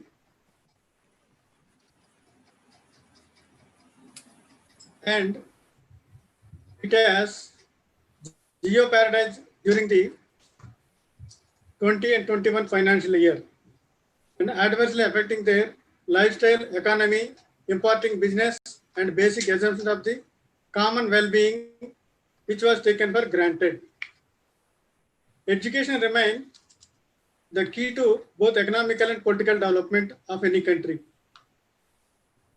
As told by Mahatma Gandhi,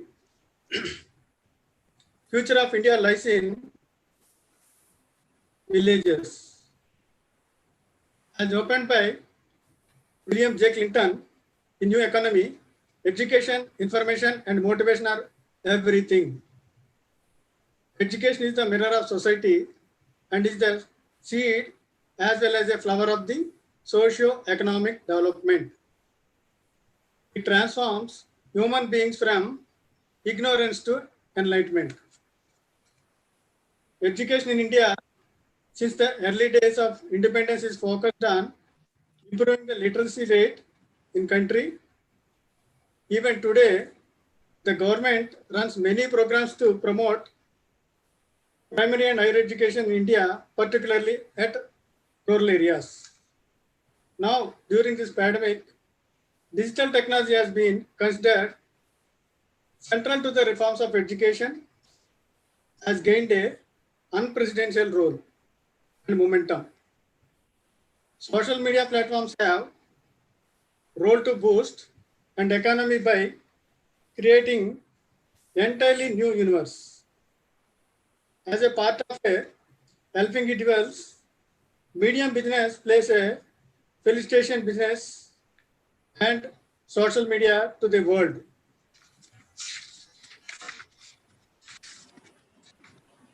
Presently, India is in a digital era, and during the pandemic, the use of mobile internet increased tremendously. Every citizen has access to connect each other through some device. Education institutions through NKN, National Knowledge Network, connected and have access to do collaborative learning and sharing of the knowledge. The role of ICT for storage, content creation, and dissemination is in full swing, which gives a lot of boost to young talent to learn and earn through online platforms. And also it is giving a scope to artificial engineering, intelligence, machine learning. Universities, education institutions adopting ICT right from the beginning of admission, assessment, and award the degrees to the students. Similarly, proactive measures are undertaken on the part of the government and civil society to safeguard rural population majorly farmers, students, and SME units. Government providing several e-learning platforms for students, farmers, SMEs amid COVID-19 outbreak. Several steps taken by state, union territories, governments are in a right direction in their implementation. The digital learning portal helps the students not only to get the access to study material, but also allow them to engage online classes and interact with the teachers like a physical classroom settings. There is a list of some excellent digital initiatives launched by Ministry of MHRD. During COVID-19, MHRD launched a Mano Darpan portal, provides a physical support and monitoring the mental health and well-being during COVID-19. And its outbreak as part of a Atma Nirbhar Abhiyan of Government of India. Similarly, the primary of other portals like Shogun initiatives to facilitate both teachers and students with a platform where they can interact through digital medium for further reading and interacting. National Resource of Open Education Resource has developed, and it is an excellent initiative to take the e-books and to access to e-libraries and e-courses. And Diksha is one more important portal Ministry of HRD has launched as a national digital infrastructure for teachers from class 1 to 12th class for e-learning. Similarly, it started a virtual labs for students. Students will get a feel, real lab, all lab equipment, components, and lab behavior would be mimicked in the system. There are 32 television channels, dedicated channels, Gyan Darshan, Gyanvani, radio stations, around 252 community radio stations, operating during this COVID-19, which are disseminating learning material right from the primary education to higher education, both in the national and regional languages.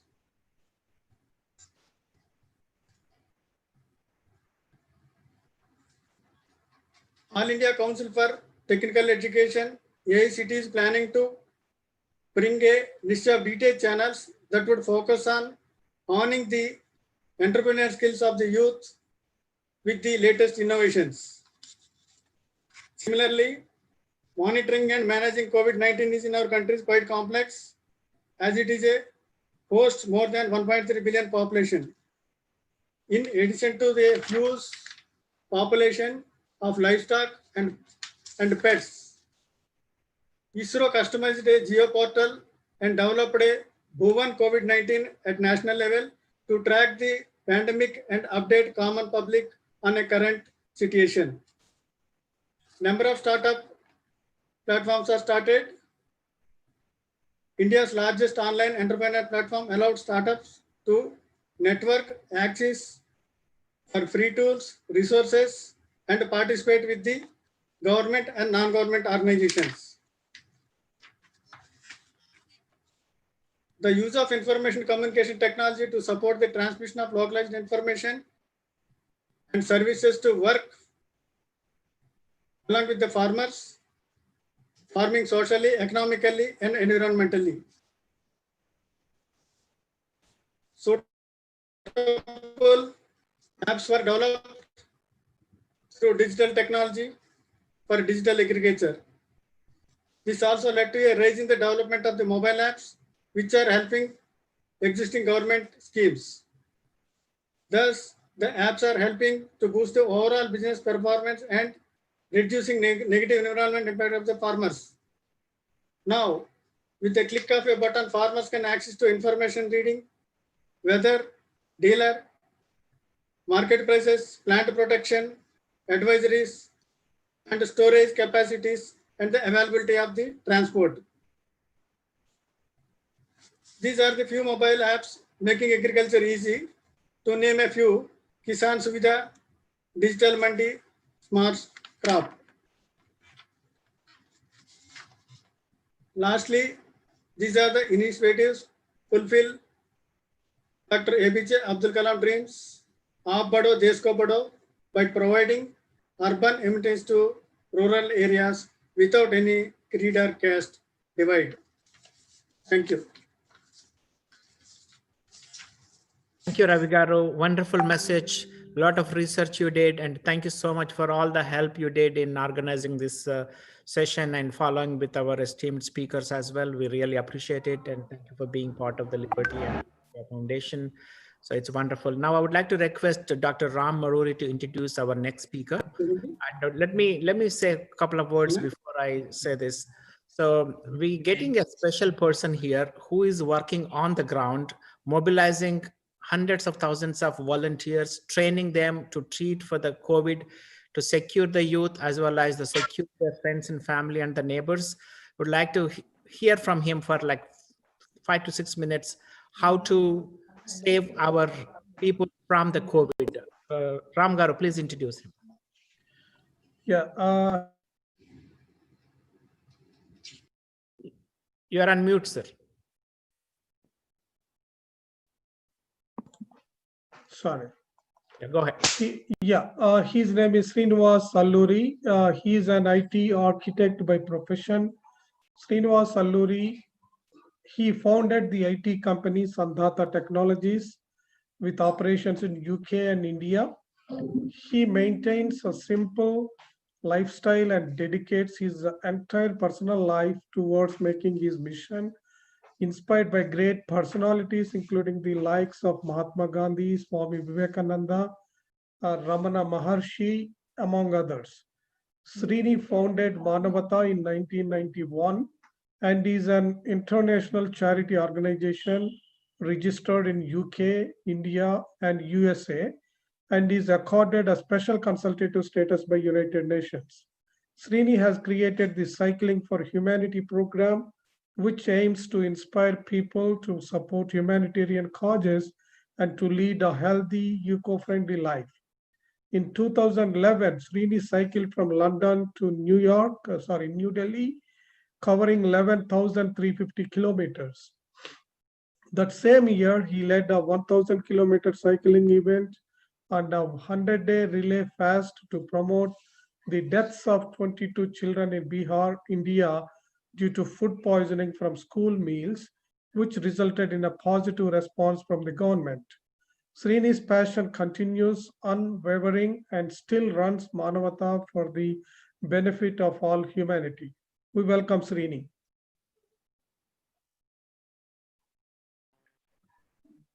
Namaste. Thank you.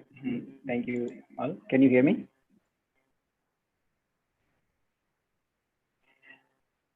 So it's a great honor and opportunity for me to speak on this wonderful forum, and all the distinguished delegates and excellencies.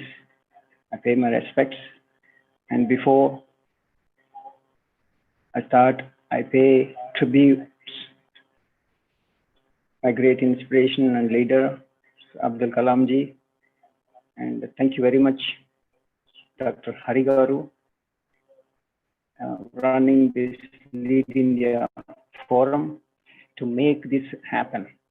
So it's a great opportunity, and to bring all the knowledgeable speakers I'm hearing for past few hours.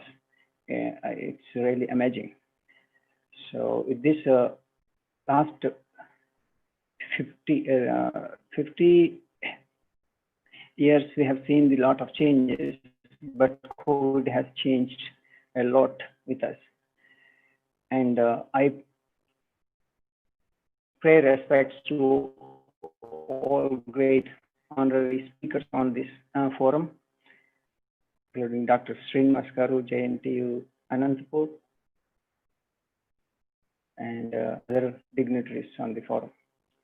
Today, the message we have got dignitaries from their bottom of their experience, and I want to share from the current situation from the grassroots. I've been working on the grassroots level and Andhra Pradesh from the COVID pandemic by providing holistic healthcare system in a special way, in a voluntary approach as a service with a wonderful doctors. It's an integrated approach. We're using all the oil elements. So past 4 months, we have dealt with almost 4,000 plus cases.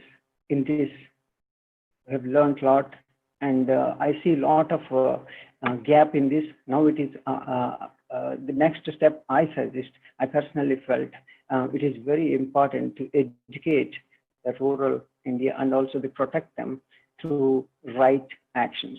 So one important aspect we are doing immunity kits preparation within our campus. This campus I'm staying, which is created as a Manavata University in 60 acres campus. This is a university for humanity, how with a humanity, nothing from outside, self-sustainability, and we have 450 different varieties of medicinal plants and different varieties of food plants, fruit plants, etc. So we have created all this biodiversity here within 5 years of this project. I want to replicate this. When I just cycled from Kanyakumari to Kashmir, I've seen 90% of the youth is wasting their time, and 60 to 70% of our lands are completely becoming drought. No trees, no greenery. So our immediate priority, as Abdul Kalam ji says, we must bring our youth into the action. And that's why we started an initiative called Youth Task Force. So the Youth Task Force, the Lead India has taken the initiative. I really appreciate the initiative to bring the volunteers from the different parts of India and bringing them, giving them training. It's a great idea we discussed first 1 week time. So, but that is the great idea by Dr. Harigaru, and bringing this kind of a training to the youth. It provides both for them the opportunity to learn things like proper healthcare, protecting themselves, and protecting their neighborhood. So, which is very, very important and valuable. At this time, this is very high priority for us to focus on this. This is the highest, all the speakers have already agreed on this, which is basically presented their experiences.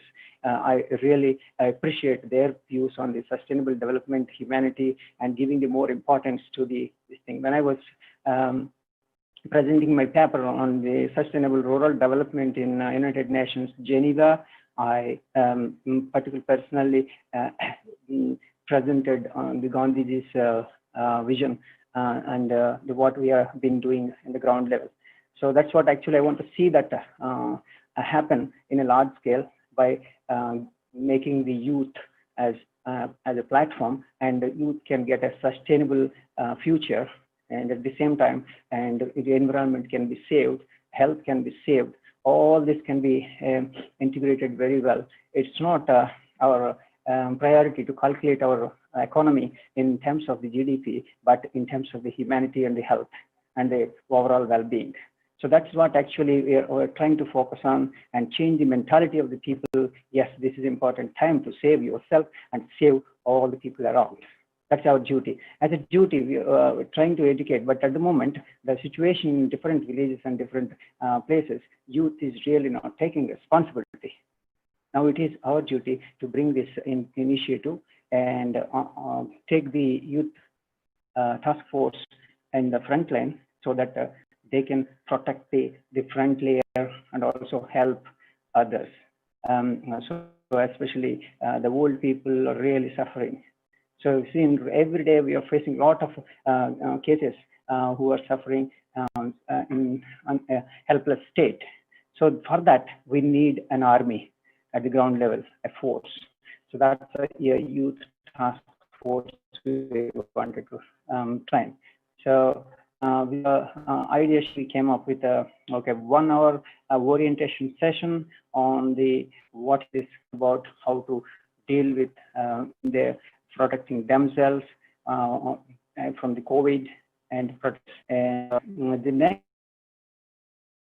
is we wanted to make them trained on creating the employment through bringing this holistic healthcare through the preparation of the local medicine by themselves, like an immunity boosters, without buying from the outside.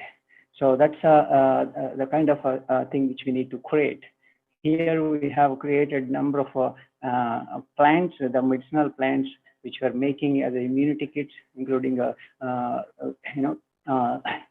which is Gudichi, which is the Amrutvalli, and lemongrass, and a number of medicinal plants we are taking, and important medicines we are mixing together and making it a herbal tea, and that's really working out well. So I want to take this initiative, train the people to make their immunity boosters in the Ayurveda and stuff, because people do not have actually afford the expensive medicines from outside, and that's why we need a proper healthcare, the holistic healthcare by through these kind of trainings, so that in turn they can train other people. So far, we have trained frontline workers like ASHA workers and ANMs and all the frontline workers on the and even police on the holistic healthcare, how to take care of themselves, and they have really see the difference, because they deal with the medicine, but here they have learned new things, including the yoga, immunity boosters like Ayurveda, simple techniques, and the food. The change of the food, the immunity foods. So this is very, very important to change the lifestyles of the people, but by giving the proper training. We also organized a 1 month training for some of the youth volunteers in different villages. But that is really working very well. So that's why I propose the first phase, of course, giving them the orientation 1 hour, and second phase, giving them train them on the how to take care of themselves properly, and then create employment for them, and so that they can be self-reliant. At the same time, they can protect their society, their community. So that's what actually the Manavata, the Vishwa Manavata Sanstha, which is actually officially supporting police and AP and Telangana police as well. So we've been organizing district-wise training sessions for the police as well. So that experience, sorry, the outside noise. But the police force is really facing a lot of problems. So now it is. Yeah, we can wrap up, sir. You can wrap up quickly. So it's getting late. Please wrap up. Thank you. Srini, please wrap sorry. up. So I wanted to give the similar kind of a training to the youth so that they can protect themselves and they can protect all. At the moment, we are giving two kind of a trainings. One is for the COVID patients to recover, and second one is for the people who can prevent from the COVID. So these two trainings, but of course these two are also important for youth when we need to train them on how to prevent and how to recover. So with the natural way of life. So that is how we successfully could make a number of cases cured with our online trainings morning and evenings. So that's every day last 4 months happening. So a number of people around the globe have learned these yogic breathing techniques and also healthy living. So that's what actually I've been promoting through my cycling. Living healthy, happy, and harmonious world is our vision, which is basically the other speakers mentioned about Vasudhaiva Kutumbam. So of course, this is a great opportunity for me to speak on this great forum. You're doing a great work on bringing these ideas together and to save our country and this world. And thank you very much, Dr. Hari Garu, Dr. Srinivas Garu, and other dignitaries on the forum. Thank you very much for giving me this opportunity. So you can also see our website about these programs, the statistics about how we are done, which is basically Youth Task Force is basically created for COVID control, relief, and recovery, CCRR. So that's why we wanted to make in a large scale so that we can protect our country. So yeah, that's what I request everyone to take as a primary priority, and then that will give the long-term vision. Thank you. Thank you very much, Abdul Kalam really suggested us for the development, the true development. Thank you very much. Thank you. Thank you very much, Srinivasji, for coming in a late night from wherever you are. Appreciate it. We'll work with you in training the youth and also deploying them all over the country. We are receiving a lot of sign-ups for the volunteers. Our concluding remarks will be by Professor Srinivas Kumar now. MCs, please introduce Professor Srinivas Kumar now.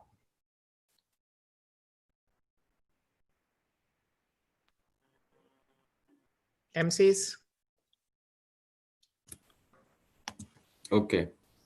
Dr. Srinivas Kumar is a faculty member of Electronics and Communication Engineering at Jawaharlal Nehru Technological University, Anantapur since 1987. Currently, he is a Vice Chancellor at JNTU University, Anantapur. He has delivered more than 85 visiting lectures at reputed teaching institutes and has 69 research publications in national and international journals.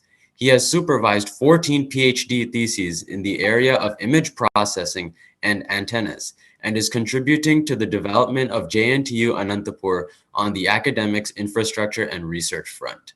Now let's have a warm welcome for Professor S. Srinivas Kumar to deliver the concluding remarks for today's global webinar on the impact of COVID-19 on the development of rural economy challenges and opportunities. My apologies, Sir Srinivas Kumar Garu. I missed introducing Jagan. Please be there for a few minutes. So MCs, please introduce our next keynote speaker, Jagan Chittiprolu, please. That's my apologies, sir. That is what I would like to remind you, sir. Jagan Chittiprolu is there. So first, let us complete Jagan Chittiprolu one. Exactly, sir. Thank you very much, sir. Sorry. And I request Jagan Chittiprolu to excuse us. Yes. Go ahead. Jagan, sorry. Please go ahead. Our next guest speaker is Mr. Jagan Chittiprolu, who is the CEO of C2S Technologies Incorporated and founder of Naviz Analytics. Mr. Chittiprolu is an alumnus of Harvard Business School in the Senior Executive Leadership Program and has attained a master's degree in mathematics from Osmania University. He's a serial entrepreneur and software executive with over 21 years of experience in the software industry. He built C2S Technologies from scratch and then Naviz Analytics, a data and IoT company in India. In India, he launched an agri-tech company called Samhita.ag to help Indian farmers increase profitability by using sustainable methodologies. Let's welcome Mr. Chittiprolu to deliver his keynote address on improving rural agriculture using IoT technology. So thank you very much. And so first of all, thank you very much, Lead India Foundation, Foundation Chairman, Dr. Hari Ipanapalli. And second, so Professor Dr. Srinivas Kumar, JNTU, Anantapur Vice Chancellor, Congo Queen, DMB, and distinguished guests around the globe. And today, I wanted to talk about some of the case studies that we have been doing it, and especially in India. And I wanted to connect some of my experiences, and at the same time, I want to connect some of the solutions that we have been building, both United States and in India. So first of all, I'm a technologist and I run a data company, and I've been building solutions for several customers, especially in United States. And some of the customers are into the agribusiness as well. And these agribusiness customers grow predominantly grapes from Napa Valley and Western Washington from United States. And as part of these implementations, we have been helping them to build some software solutions and hardware solutions. And what we have been doing with them is that we build sensor equipments, and we collect the drones data, we collect the imagery data, and we stitch together and provide the software platforms to these agri growers. And some of them are viticulturists, some of them are plant experts, some of them are agronomists. And we have been working with them since the last several years. And they use our platforms, and they make sure that they maintain the orchard health and farm operations. And their objective is to bring the yield, and also making sure that their plants are very healthy. So that's their core objective. And apart from that, the scale that they operate at, those growers usually have right around from 1,000 acres to 2,000 acres and 3,000 acres. So since the technology is a key enabler for them to be successful, and this journey, so when I go back, I want to connect back the childhood journey, so that you will see in terms of what kind of experience that I came from. And back in India, I was born and brought up in a small village. And my childhood, I grew along the side of farmers. And in fact, my grandfather used to be a farmer as well. And so I did see both spectrums from well-developed nations, how they're farming. And also I did see that how the farming is being done in India by not having any technologies. And so I did see the two different spectrums, both sides. And so I was in a constant quest to how do I take these technologies and solutions back to emerging markets such as India or Africa. And as part of that, in fact, we have a facility back in one of the facility in Rwanda as well. Since Congo Queen Diambe is there, I wanted to mentioned that one of our center is also in Rwanda in Africa. And in fact, so basically, like this idea came, and I went to India several times and met several scientists and plant experts and agronomists back in India. And I've told them that how can we take this technology back to India? And based on that research, we figured it out that the fundamental problems in India farmers are facing is two fundamental problems they are facing. One is they are unable to increase their yield, and the second one is that they are unable to maintain the plant health. So we further deep dived into it and understand what are the major reasons are happening to this kind of issues, why the farmers are facing.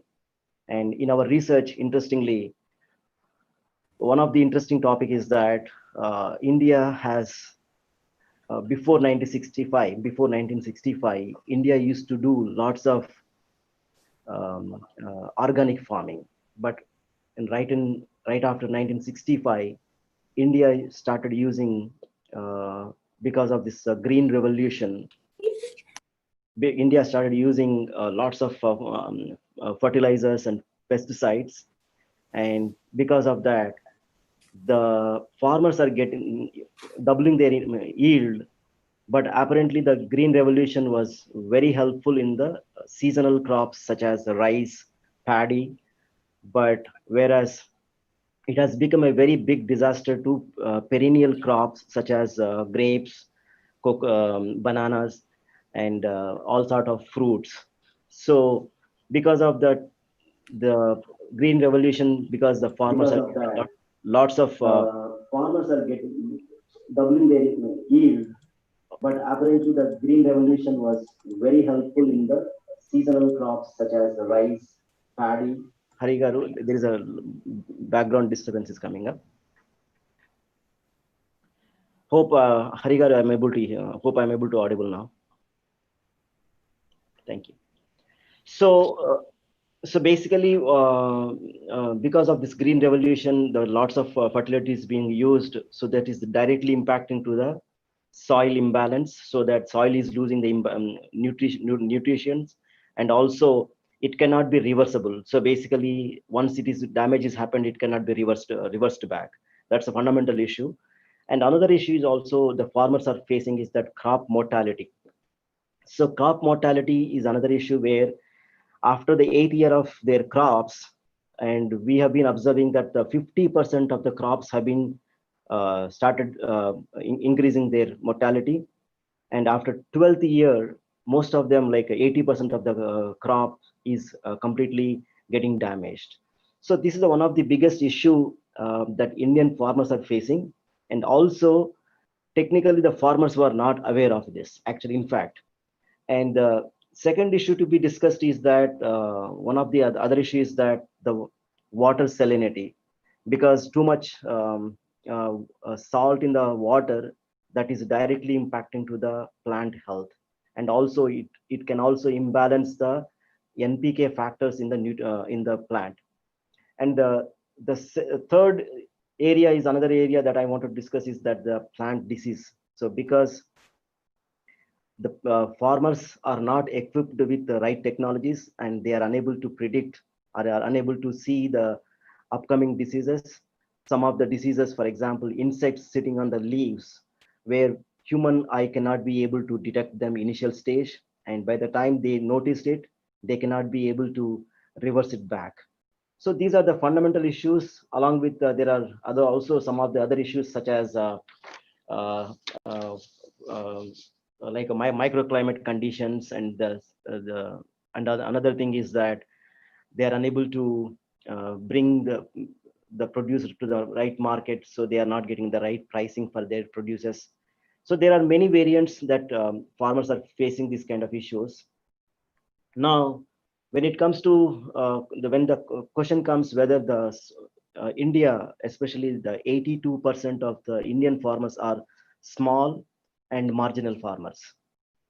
So the very fundamental question comes to us is that whether they can be able to afford these kind of technologies, because our technologies involved both telemetries, sensors, spatial data and drones is involved. And when it comes to the small and marginal farmers, can they be able to afford it? But our research has found out that they are okay to pay the advisory cost to the farm benefits. So we took that as a benchmarking price, and we did a further research that how can we solve this fundamental problem to help the farmers in India. And that is where our team had advised us that let us build a massive infrastructure in India, where the massive infrastructure could be in the form of software systems, and the massive infrastructure could be the hardware infrastructure, where we can be able to produce the hardware sensors and telemetries in one roof, so that we are not going to be depending on the third party vendors. So that way we can significantly reduce the cost, and also we can be able to build a shared talent in terms of both plant experts and technical advisors and the field technicians. Basically, we built this whole model in the form of hub and spoke model. And with this model, we are actually right now in Telangana and Andhra Pradesh. We are actually deployed already, and we have been serving the farmers in 4 districts in Telangana and Andhra Pradesh. And Nalgonda is one among them, and second is Mahabubnagar, Anantapur, as well as the Kadapa. So these are the 4 districts we have deployed it, all our team. There are around 50 people team are working on the field, and the technology team, Hyderabad, is also working behind the scene to help these rural farming areas, farmers. And apart from that, the farmer, one of the core objective for us is that we wanted to make sure that the farmer should not spend any cost in terms of the capex. So we made sure that the farmer should only be paying the service to us in the form of OPEX based. And with this model, it is going very effectively, and farmers are getting benefited, and we are in the outcome of delivering the. So basically, we are delivering the plant health and increase in the yield.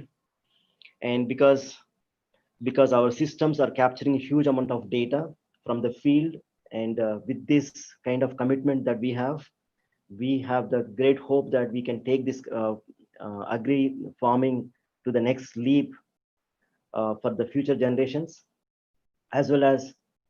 So our promise is that we are uplifting rural economy directly by helping the farmers.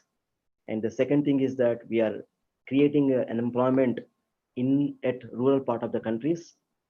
And also, I wanted to thank Indian government who have taken the great initiatives to deploy the networks such as 3G and 4G to the rural part of the country. Now, we are not seeing any major network issues. And also, the next immediate hope for us is that there is going to be 5G network is going to be coming. And we are very confident that the network issues are going to be completely removed.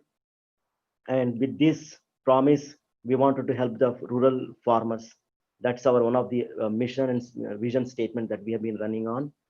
And so with that note, I wanted to thank you all for giving me this opportunity to speak in front of distinguished world speakers and many audience. So thank you all for giving me this opportunity. Thank you. Thank you, Jagan. You ended up delivering the valedictory keynote for us today. Sorry for keeping you wait, but it is worth it listening to you. And there are so many people waiting to listen to you already. I will connect them offline to you, and you can work with them to enlighten them with your technology and make their lives easy to increase the productivity. Now, with no further delay, I would like to invite our co-host, Honorable Vice Chancellor of JNTU, Anantapur, Professor S. Srinivas Kumar. So he's done a wonderful job, sir. You've been extremely patient working with me for the last several weeks to make this happen. And now it's your show. Please enlighten us with your remarks. Thank you, Dr. Hari Panapalli, sir, Lead India Foundation Chairman. Indeed, the success is because of you. You have driven the team and we have worked. Indeed, we are very happy and comfortable and heartfully we thank for your work that and Jawaharlal Nehru Technological University is able to get a good image in the public because of the conference which we are having today. And indeed, today I take it as a privilege to propose few points. And today the COVID-19, so this kind of pandemic situations are coming because of the population density. If we consider the Bombay, Delhi, Madras, in this kind of regions, we find more COVID-19 patients than the rural areas. The reason which I understood is because of the centralization.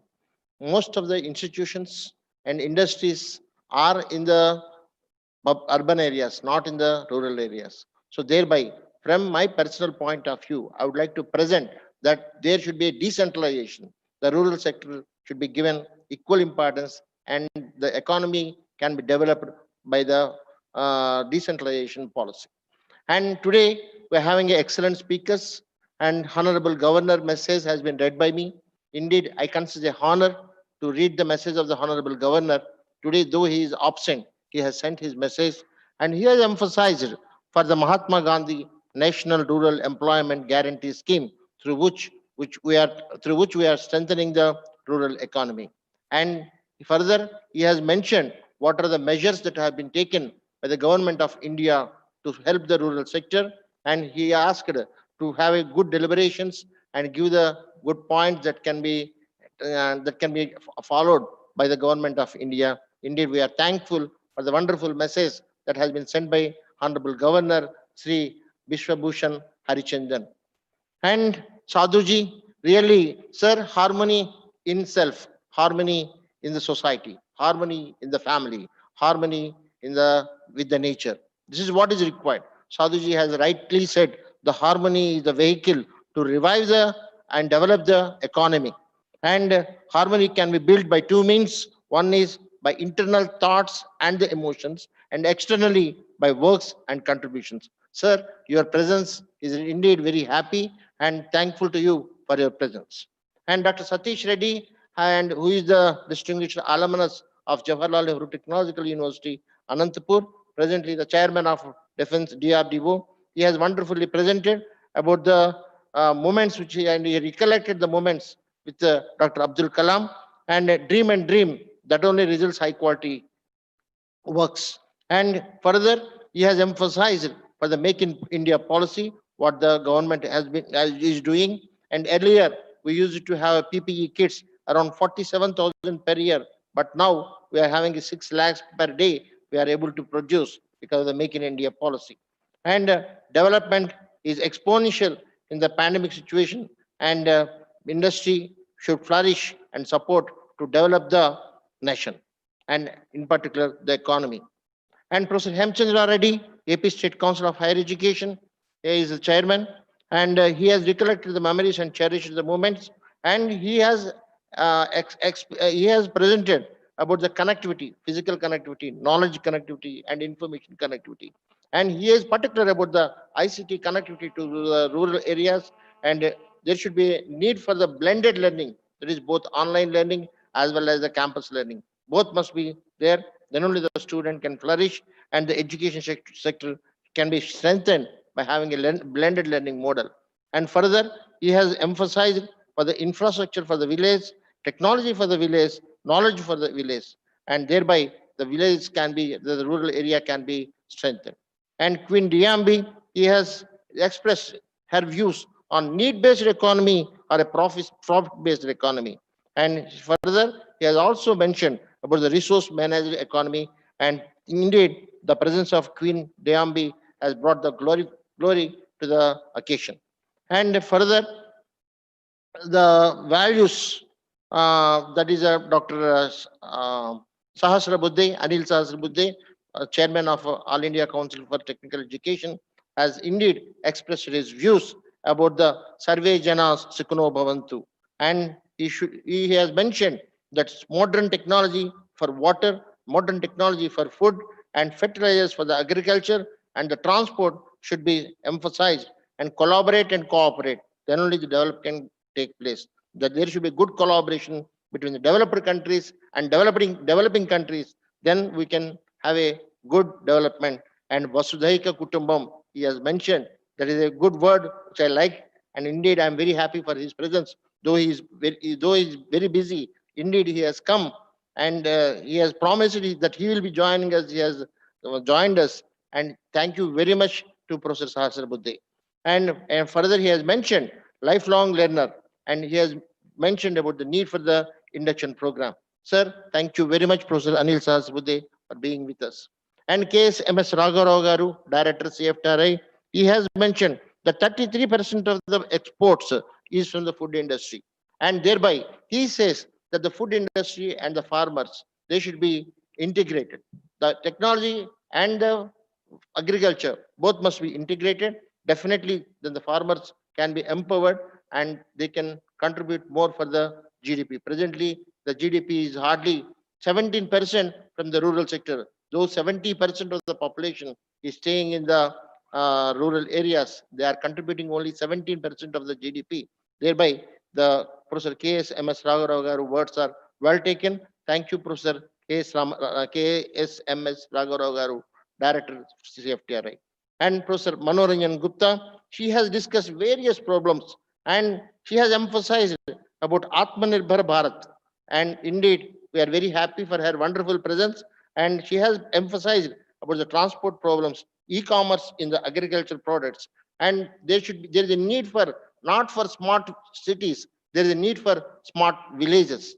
They should be emphasized. And Manoranjan Gupta, madam, we are very happy for your presence, and we need the cooperation for the development of the society and indeed for the Jawaharlal Nehru Technological University to develop further in future. And Dr. Pramit, excellent speaker, and he has spoken about the self-reliant villages. The almost what Manoranjan Gupta has said and what Dr. Pramit has said, both are almost same, it appears, and their ideas are same.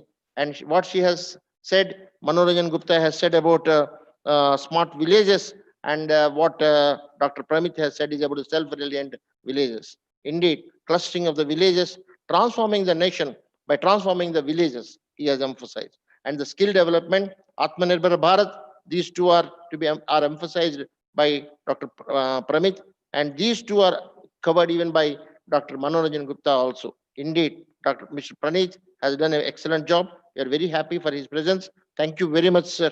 And he has also mentioned about the global priorities are to be considered for the agriculture products, not the local priorities. The global priorities are to be considered for the agriculture products. Then only the villages can be further developed. Educate, engage, and empower the rural people. These are the words from the Dr. Pramit. Uddhav Bhareli is an inventor. He has got more than 140 inventions. He is a great philanthropist, and he has mentioned innovation gets momentum from the slow growth. And definitely, the COVID-19 has given him an opportunity to develop much more inventions which are useful to the society. And he has mentioned about the products, about the post-harvesting as well as the pre-harvesting which are required. Innovation should be net-based. And Professor Ravi Ayangari, he has mentioned about the digital technology, social media platforms, and education health sector that are to be strengthened in the rural areas. And online education, virtual laboratories are to be considered in developing the rural areas. And learn and earn, this is what he has proposed. And Srinivas Alluri, he has discussed about the naturopathy, healthcare aspects like yoga, naturopathy, that are to be considered to avoid this kind of pandemic situation. Jagan Chittiprolu, earlier we used to think about the organic farming. Later, we are thinking about the pesticides and the fertilizers to increase the productivity. Now there is a need to emphasize again for the green revolution. And he discussed about the crop mortality, water salinity, plant diseases, right pricing for the agriculture products. And further, he has mentioned how the telemetry, drones, sensors, how the Internet of Things, indirectly he has mentioned about the Internet of Things, how the technology can be used for the rural sector to improve the quality of the products as well as to reduce the capital that is to be invested by the farmer. Indeed, we consider a very happy occasion, and Jawaharlal Nehru Technological University, Anantapur, in particular, is myself, we are very happy to associate with the Lead India Foundation and all the deliberations which you have till date, whether for the last 2 weeks or 3 weeks, we are having excellent deliberation with Hari ji as well as Ravi ji, and we would like to take all your information and produce in the form of a booklet and see that this particular information will be given to the government after discussing with other people also, and we will discuss with Hari Ippanapalli in detail. I am very happy indeed. Thank you very much.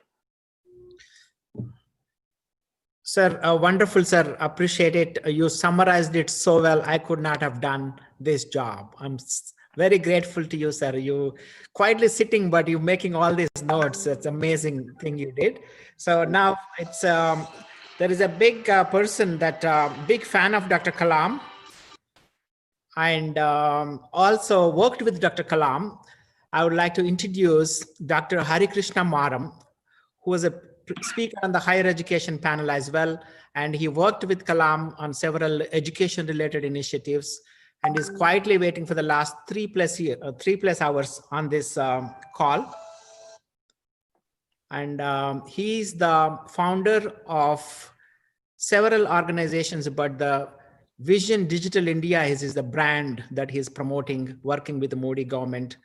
And there's so many other things. He's the part of this, all private education institutions, and he does a lot of charitable work. And he recently completed 13 years of his own college, that in Bangalore. So I would like to, with no further delay, because it's getting late, there's a big introduction that I have to read for him, but he's a well-known figure. I would like to request Dr. Hari Krishna Maram formally pay tributes to Dr. APJ Abdul Kalam on his 5th anniversary. Sir, you are. Thank you, Dr. Hari, for bringing me here.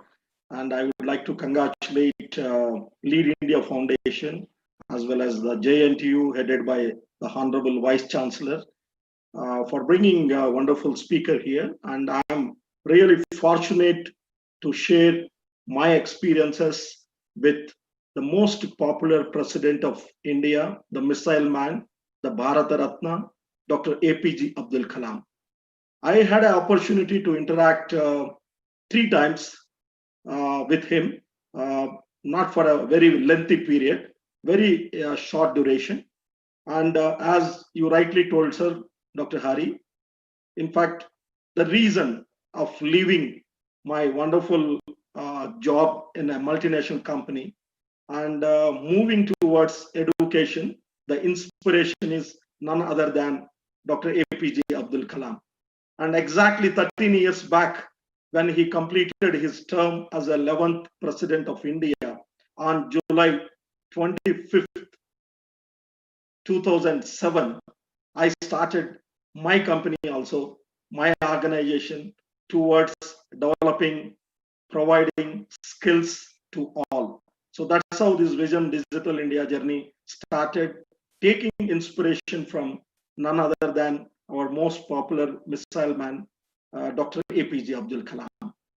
And we are working on that mission.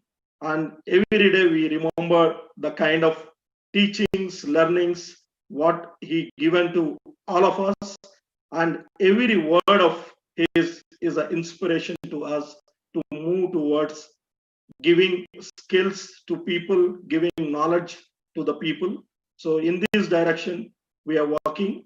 And definitely it is my privilege to be part of this webinar today to share these few experiences. It's already, I think, late. Thank you for the opportunity, and I wishing all the best for the future endeavors. And we at Vision Digital India always there to take forward Dr. APJ Abdul Kalam mission, vision, and his plans, working along with Lead India Foundation. Thank you, sir. Thank you. Thank you very much, Dr. Maram. It's wonderful to see you again. And it's a real tribute to Dr. Kalam, having worked with him and starting the Imperial College on the July 25th, 2007. That's the reason I wanted you to be the formal speaker to pay tributes to Dr. Kalam, and appreciate you waiting for here. So I'll make a few more minutes to wrap up this conference. It's already late, but COVID-19 pandemic has really impacted the global economy, healthcare, education, energy, employment, due to restricted mobility, especially the rural India, the rural world. That's really affected. This created an opportunity and undeniable challenge, like reduced productivity, increased unemployment, and reduced liquidity in the marketplace. This pandemic has made devastating impacts on the global rural economy. It has affected the lives of the farmers, the weavers, the masons, so and so forth, like roti, kapda or makan. All these people are really affected. So many daily wage earners alike. In order to help revive the rural economy, it is important that we prioritize public health, education, encourage the development of both small and medium scale businesses, connect the newly unemployed with the talent seeking industries, and eventually people who lived during the pandemics, and we will continue to survive, and we will make every effort to save as many lives as possible. Please join hands and let's promote Dr. Kalam's vision and mission, make him live forever on this planet. Thank you so much. And it's 1:21 p.m. in the Eastern time, and it's almost 11 p.m. in India. So I would like to again thank Dr. Professor S. Srinivas Kumar, the Honorable Vice Chancellor of JNTU. Sir, it's an honor and privilege to work with you, and I will continue to provide any service that you need. And especially on the induction program, we have a great training program. We will collaborate with you to transform your students into young leaders. And I would like them to come up not just with a resume when they graduate, but they should come with a business plan and all become entrepreneurs. And we will do whatever necessary to work with you, sir. And it's an honor and privilege. Again, may God bless you with good health, and we look forward to your leadership. Thank you all. Thank you so much, sir. Indeed, we are very happy, and we will definitely collaborate in future for the development of the students, not university in particular, and in general, the society will be part of yours. Thank you. Thank you. Thank you all. We are signing off. May God bless you all. Take care. And I would like to finally thank our MCs and our technical team and TV5, Mana TV, and all the other channels that helped us in broadcasting this event live, and all the organizations who supported us. Take care and good night, and God bless you all.